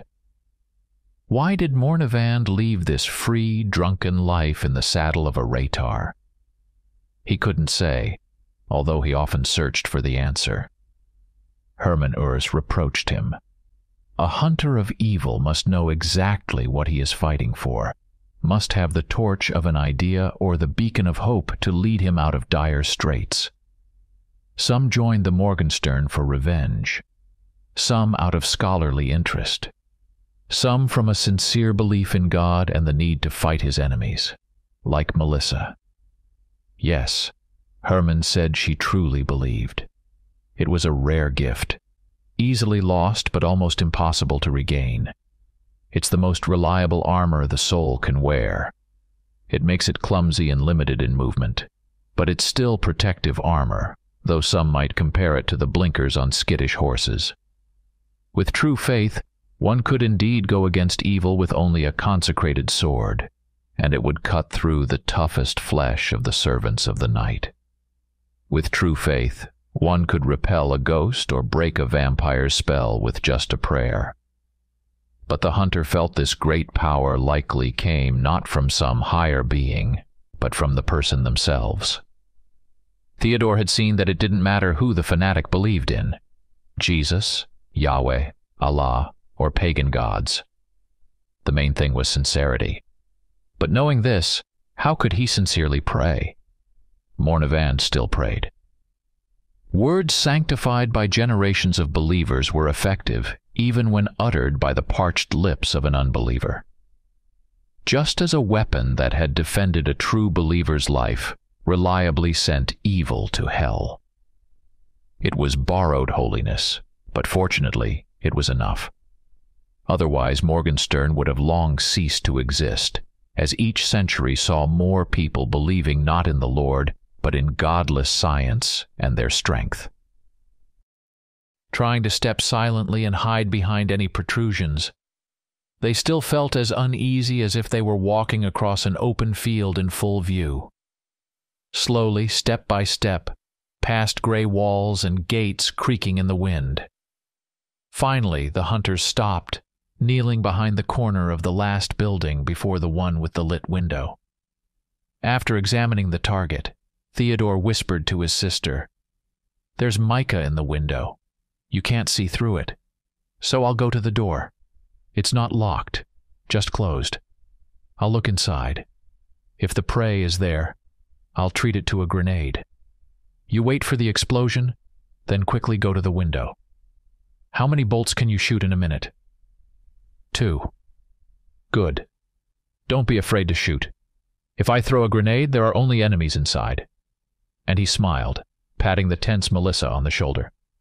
"It'll be fine. Gloria Patri, et Filio, et Spiritui Sancto. Sicut erat in principio, et nunc, et semper, et in saecula saeculorum." "Amen," his sister replied, raising her crossbow. Chainmail softly clinking, Theodore crept to the window, crawled under it, and circled the door to look into the room through the gap. He saw a table and a man sitting at it with his back to the door. Even from behind, it was recognizable, Gunther Weiss himself. Theodore grinned with relief. They had rushed for a reason, and carefully drew a double-barreled pistol from his belt. He glanced at his sister, encouraging her with his eyes. She would be safe outside, and that was the main thing. Damn, why is it that after meticulously planning battles and calculating possible outcomes, I always end up at the door ready to burst in, firing from all barrels? He thought, extracting a grenade from his belt pouch and bringing its fuse to the smoldering one. The slow match delayed the explosion for some time, and he had to choose the right moment to throw it, not giving the enemy time to take cover. Feeling the moment was right, Mornevan flung the door open, threw the grenade inside, and jumped aside. It exploded with a loud bang, sending a flock of birds from the black roofs. The wall behind him trembled, and the mica flew out of the window. Drawing another double-barreled pistol, the hunter kicked the door open and burst in, firing both barrels at the body sprawled on the floor. He likely missed the target. Something darted out from behind the door, and with a powerful blow, flung Theodore back outside. The hunter hadn't recovered from the shock and didn't understand who had attacked him, but the enemy was already on him, clawing at the chainmail and biting at the gorget on his neck. Amidst the snarls and growls, Theodore didn't hear the crossbow string twang nearby, but at that moment, the monster jerked and its deadly grip weakened. Taking advantage of the moment, the hunter shoved the beast off, rolling to the side. The creature lunged at him again but received 2 bullets and recoiled, screaming in pain. Theodore hadn't hit the head or heart, but the wounds were severe. Despite this, the werewolf was ready to pounce on the hunters again. While Melissa reloaded her crossbow, her brother drew another pair of pistols from his bandolier and began moving in a semicircle, forcing the creature to keep both opponents in sight. The werewolf crouched, ready to pounce, and swung its head back and forth, tracking the hunters. Drool dripped from its half-open mouth, and the fur on its chest was soaked with blood. Even with pistols in hand, Theodore felt vulnerable, but this feeling kept him alert, preventing him from relaxing. He was experienced enough to know the inhuman agility with which these creatures could dodge an expected shot. Bring those who asked me to capture Weiss alive for study to this very moment, and let them explain how. The thought flashed through the hunter's mind. But wait, this isn't Weiss. then who is it? The monster standing before the hunters wasn't a true werewolf. It didn't resemble any animal and looked like a gigantic, deformed creature covered in thick fur, still retaining some human features, which made it all the more repulsive. Its face bore no resemblance to Weiss's. The difference became even more apparent when the one they were actually hunting appeared in the doorway. The grenade couldn't hold off this cursed beast for long, but there was no time to compare werewolves, as the newcomer immediately lunged at Melissa, who was closer. Theodore shot at Weiss twice, giving his sister time to draw her sword and dagger. The first monster then attacked Theodore, forcing him to face it with unloaded pistols. The chainmail once again withstood the blow of claws as hard as steel, but the hunter rolled across the ground, frantically searching for a weapon. His hand found the hilt of his Katzbalger, and its short blade slipped easily from the sheath. Parrying a couple of blows aimed at his head, Theodore slashed the monster's face, making it recoil. Though the heavy body no longer pinned him down, his own body was slow to respond. "Come on, man, get up, now with a jerk," he commanded himself. He managed to stand before the prey pounced again, dodged the leap, and struck several blows to its back and side. The werewolf turned, and they grappled. Theodore felt like a cat fighting off a large dog, but a damn angry and sharp-clawed cat. At that moment he hated the enemy so fiercely that he only thought about how to strike the creature before him harder. Finally, the werewolf stepped back a couple of paces, bleeding from numerous, but unfortunately not deep enough cuts, shook its head, and wiped the drool from its mouth with a paw in a disturbingly human manner. But it was only a moment, and before Theodore could catch his breath, the beast attacked again. Another fall, pain throughout his body. Then the fur blocking the sky disappeared. The hunter felt like a silver pitcher hammered flat and then roughly reshaped. Chainmail was usually enough to blunt most werewolf teeth, but sometimes a good cuirass on top would be nice. If only I knew where to fall, he thought grimly, rolling onto his stomach to make it easier to stand. Kneeling, Mornivand looked around. The beast that had knocked him down was already running towards the edge of the forest. Gunther Weiss was also trying to escape, but was struggling. He limped on his left leg and swayed side to side. Theodore found the last loaded pair of pistols among his arsenal, carefully aimed, tracking the prey's movements, and finally fired. Only one bullet hit. The werewolf fell face down, howled, then got up and continued towards the forest. Melissa did a better job on him than I did on mine. A prideful thought flashed. But noticing his sister still lying on the ground, all such considerations vanished. The elder Mornivand ran to his sister and bent over her. The chainmail was intact, though dirtied, and no fractures were felt. Only one side of her head had hair sticky with blood, and he noticed a severe bite just below the edge of her chainmail. Fortunately, contrary to popular belief, those bitten by werewolves didn't turn into werewolves themselves, so the bite posed no terrible threat. "I'm fine. I can stand on my own," Melissa said, seeing her brother's concerned face. Leaning on his arm, she straightened up. "Where are the werewolves?" "They fled into the forest. One went one way, the other another. Typical of Gunther. As soon as he feels the heat, he tries to escape." Theodore smirked. "But this time, he won't get far. Neither he nor that other beast. Both are wounded, and Gunther is barely limping." Melissa smiled proudly.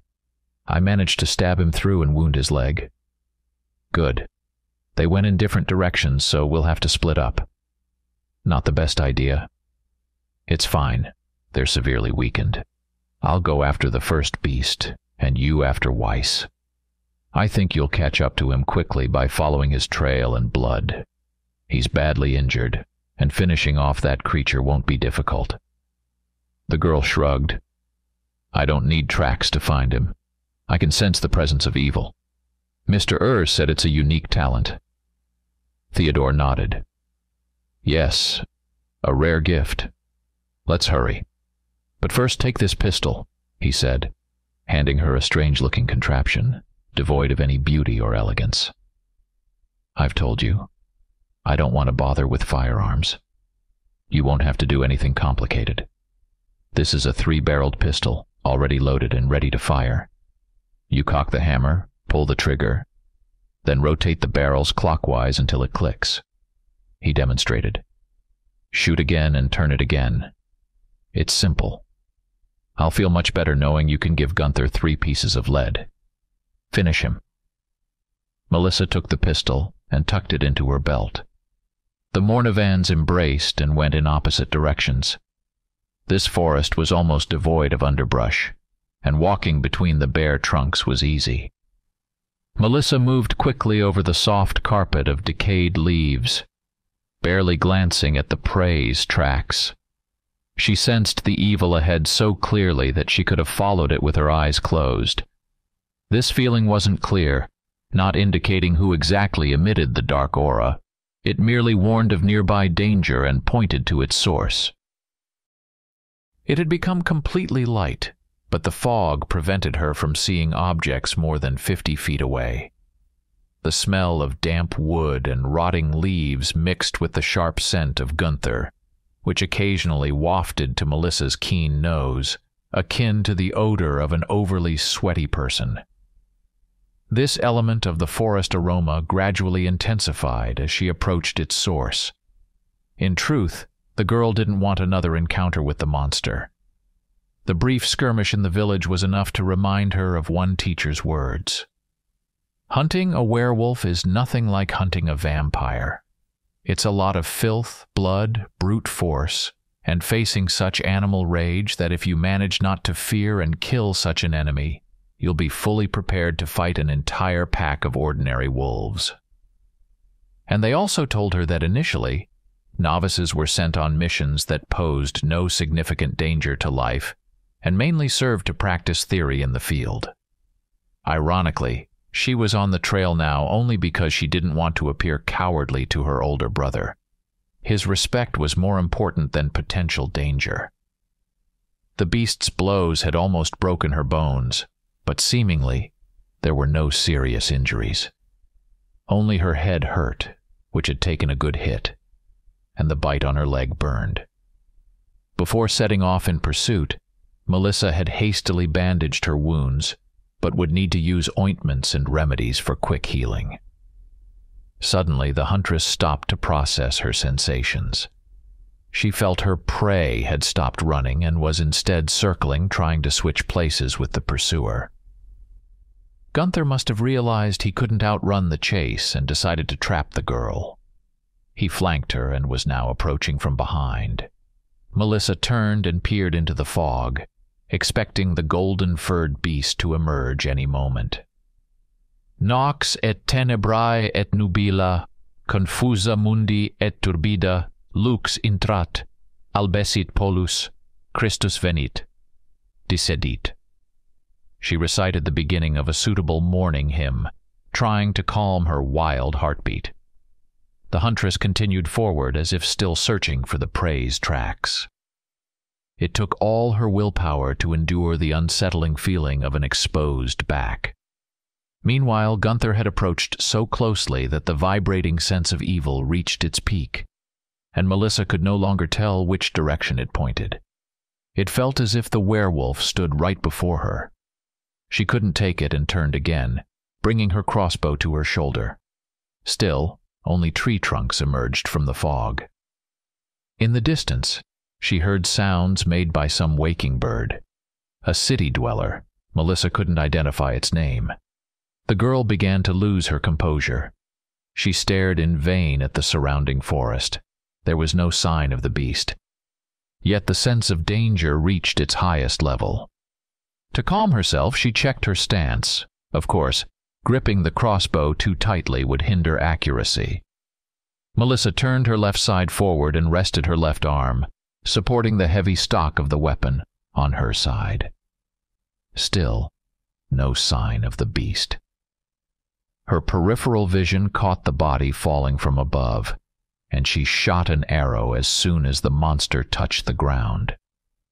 When the werewolf snarled and charged at the huntress, she already faced it with her sword and dagger. And they said werewolves don't climb trees. Well, this isn't a real werewolf, she thought, dodging the clawed paws. The monster rushed forward, intending to crush the spiky insect, but Melissa sidestepped the attack like a Spanish nobleman in a bullfight and drove her sword into where a human's liver would be. Before the beast could turn, roaring in pain, she slashed its leg. Now the creature's roar was no longer frightening. It had thinned to a pitiful whimper. The beast tried to rise but collapsed again. Seeing this, Melissa smiled and hurried to retrieve the pistol her brother had given her, to kill the monster without exposing herself to danger. But before she could cock the hammer, she saw the werewolf transforming into a human. He breathed heavily, leaning on all fours, and with each exhale his enormous body seemed to shrink, his shape changing with unpleasant sounds as if bones were breaking and reconnecting and internal organs tearing. The process repulsed the girl, but the most disturbing thing, for some reason, was seeing the same bleeding wounds on Gunther Weiss's pale, flabby body that she had inflicted on the werewolf. The goldsmith writhed, tensed, and finally managed to roll onto his back. Brown leaves and dirt clung to his hairless chest. He watched the huntress with haunted, bloodshot eyes. Now he didn't look dangerous or evoke hatred in Melissa, only disgust. God knows if he starts begging for mercy, I won't be able to cold-bloodedly shoot him in the forehead. This needs to end quickly, she thought, raising the pistol. No, Gunther wheezed. Please don't. He tried to crawl backward, pushing with his elbows. Don't shoot. I'm not a monster. I don't want to hurt anyone. Melissa's hands betrayed her, shaking, and the barrel wavered. She lowered the pistol and sighed. We lived in seclusion so as not to harm anyone if there were attacks. Please don't. The wounded man continued to whisper. What happened to you? How did you start turning into a beast? Melissa asked. She realized she even felt sorry for this unfortunate soul. When he was in beast form, such thoughts couldn't arise, but now... The wounded man began to speak, but his voice was so weak she couldn't make out the words. With gestures, he asked the huntress to come closer and listen. Melissa stepped forward and leaned in, straining to catch every sound. As soon as she did, Gunther attacked, discarding feigned weakness and beginning to transform back into a beast mid-lunge. Theodore could now see the prey's back flitting among the trees. The distance was gradually closing, and he waited for a chance to shoot. His own bruises and pain receded to the background in the thrill of the chase. These were the moments he loved most. Chasing the enemy, feeling their despair, and watching them helplessly scramble for escape. Mornevan deliberately prolonged the pleasure, not running at full speed. There was no way the monster could escape, having received so many wounds. He knew exactly how it must feel every embedded bullet from his pistols inherited from a man of true faith, as if being shot point-blank repeatedly in the same spot. And then there was the wound from Melissa's blessed crossbow, made more painful by her sincere religiosity. Moreover, this monster wasn't a real werewolf. It lacked the corresponding vitality, rapid healing, and tenfold strength. Finally, Theodore grew tired of the run. He had always been too heavy for long distances. The hunter increased his pace and, deciding he was close enough, stopped, aimed instantly, and fired both barrels. The beast staggered, took a few more uncertain steps, then fell forward, rolling into a nearby ravine. With one hand, Theodore adjusted his broad-brimmed hat, almost knocked off during the chase, and began descending slowly after the werewolf, tucking the discharged weapon into his belt and drawing his favorite cavalry pistol. Its long barrel improved accuracy, and the enclosed wheel lock was utterly reliable in rain, mud, and wind. Mornevand lovingly stroked the engraving on the metal, then lowered the flint onto the serrated wheel. One pull of the trigger, and the wheel would spin, instantly igniting the powder with sparks. The beast backed away from the approaching man until it bumped into a massive beech. The hunter also stopped. From 5 steps, he could easily plant a bullet right between the eyes. Capture alive for study? To hell with it. If something similar appears again, then we'll think about it, but now...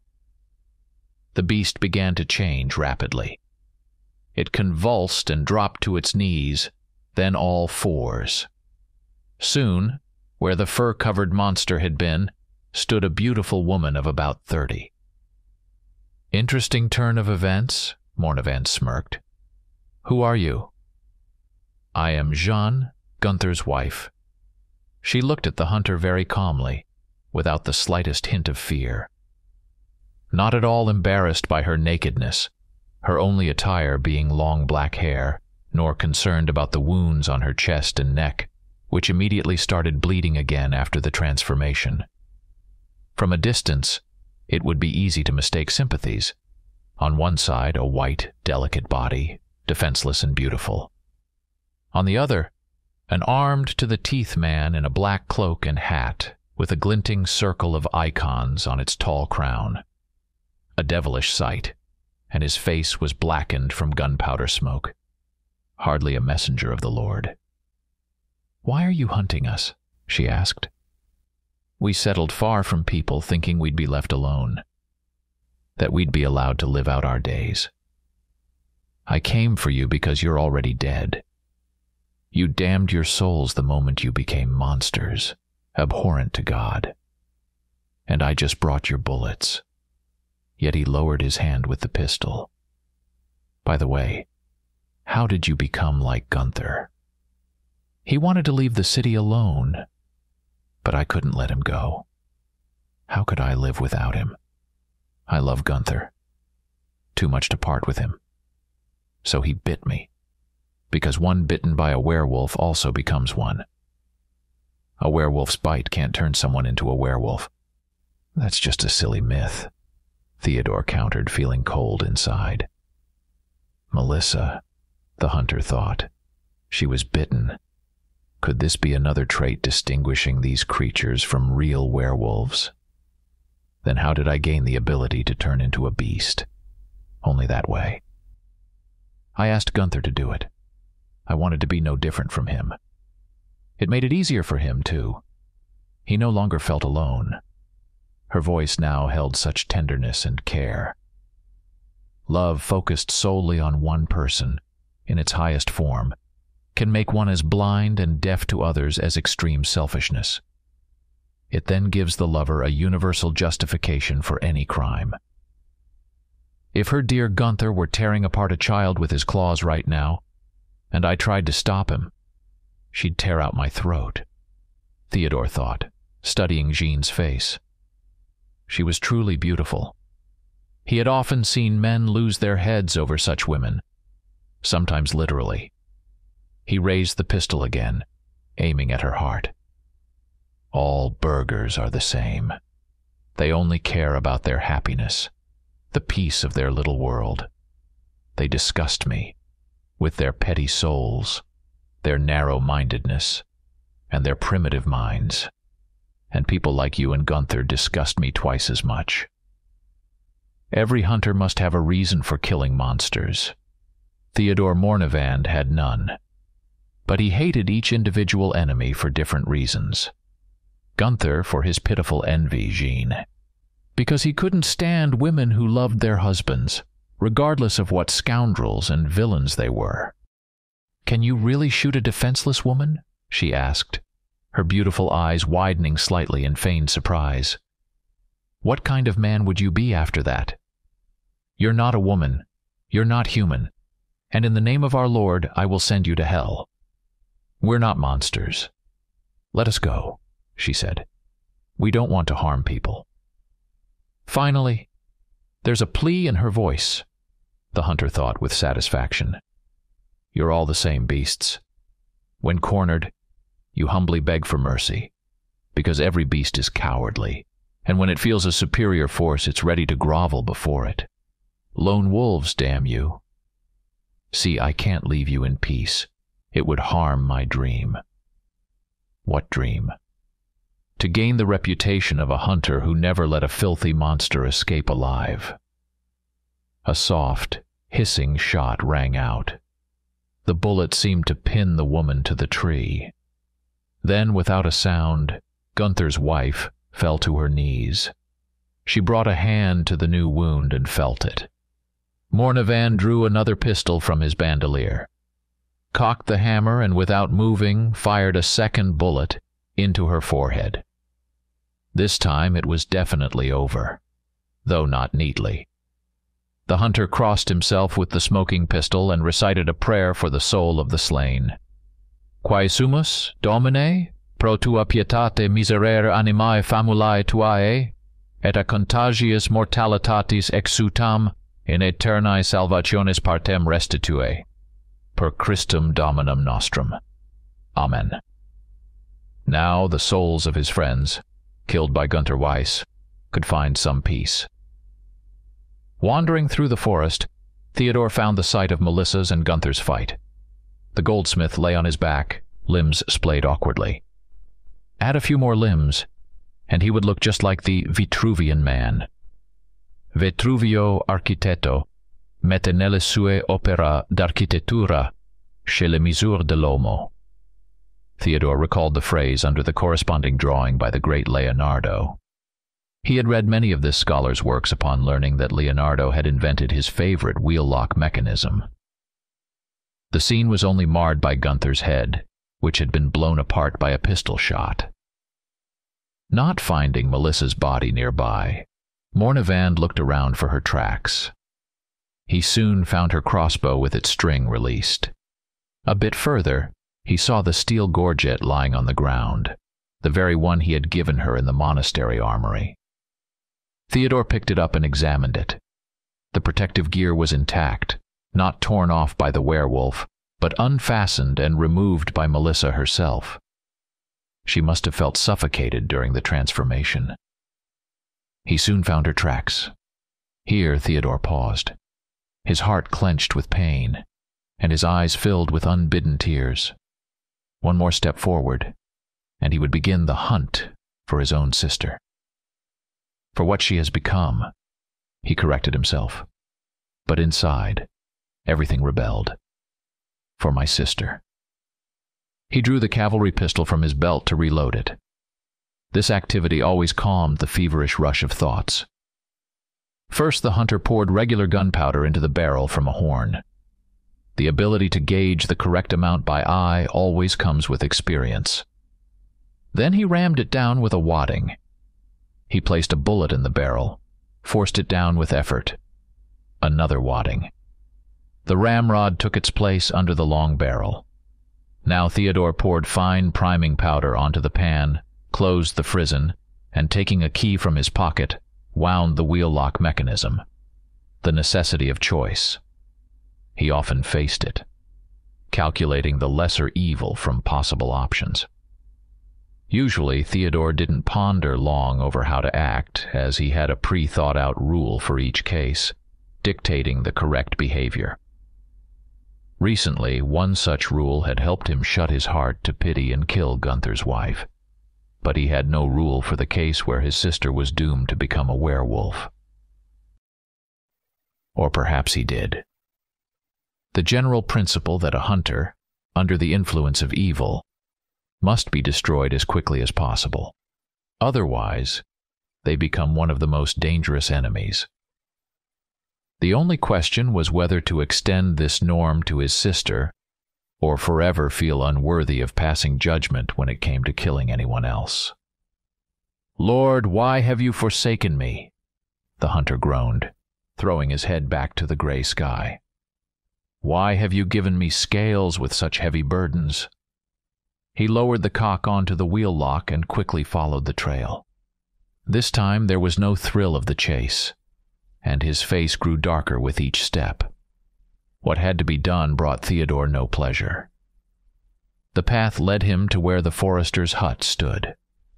The fog had already cleared, and Mornevand could clearly see his sister. She stood on her knees beside the hut, her head bowed, her back to him. The leaves muffled his steps. Reaching shooting distance, Theodore raised the pistol, then lowered it. He bit his lip until it bled. He aimed the weapon at his sister again. His arm felt weak, and he had to support it with the other.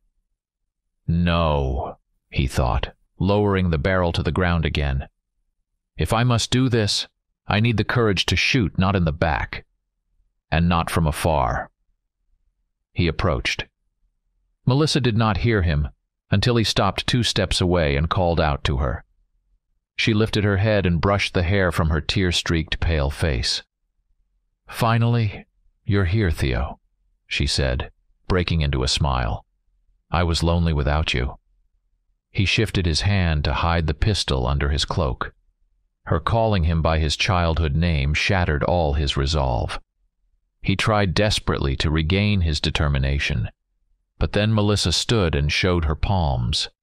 Both were cut in a cross pattern. Theodore knew why people did that. "Since there were no other options, I fought Gunther's bite like an ordinary werewolf's bite," she said. "Holy water, prosphora, burning with fire, prayers and litanies for this case. I had to fight the beast within, and I turned to the most human thing in us, our faith in God. And I managed to drive out the infection. If you want, check." Theodore drew the dagger from behind his back. It was made during the Reconquista for a knight of the Order of Santiago. A small cut did not make the girl writhe in unbearable pain. So the danger was indeed gone. There was no more reliable proof than proof by blood. Melissa's chance of salvation was minuscule, and yet she succeeded. Smiling, he covered her blood-stained hands with his, and his sister buried her face in his chest. She didn't know her brother was silently asking her for forgiveness. Later, Melissa slept, exhausted by the internal struggle, which had been harder than simply killing the werewolf, while her brother sat beside her with Cervantes's book in hand. He couldn't start reading, only pondering various thoughts. That the deaths of his friends were fully avenged. How envy could unleash the beast within a person, and how love could match it. That, however naive his sister's faith seemed to him, it helped her, whereas, in a similar situation, what would he appeal to in himself? He would probably shoot himself immediately upon feeling the infection. And what would Melissa do if her brother became a werewolf? However, such thoughts couldn't occupy his mind for long, and soon the desire to finish reading the book overcame his doubts and self-reproaches, especially since Theodore was not inclined to such introspection by nature.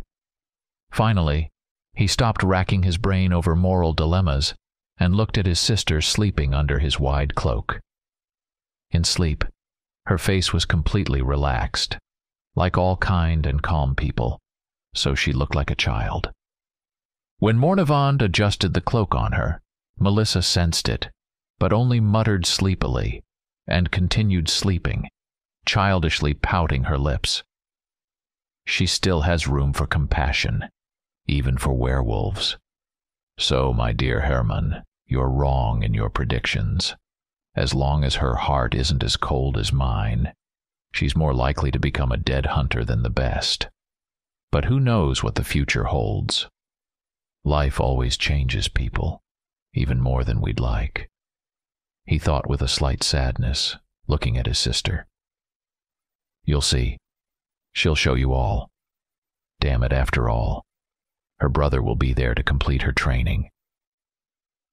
Theodore smiled, opened the book at the marked page, and began reading a new chapter about the adventures of the ingenious gentleman Don Quixote of La Mancha.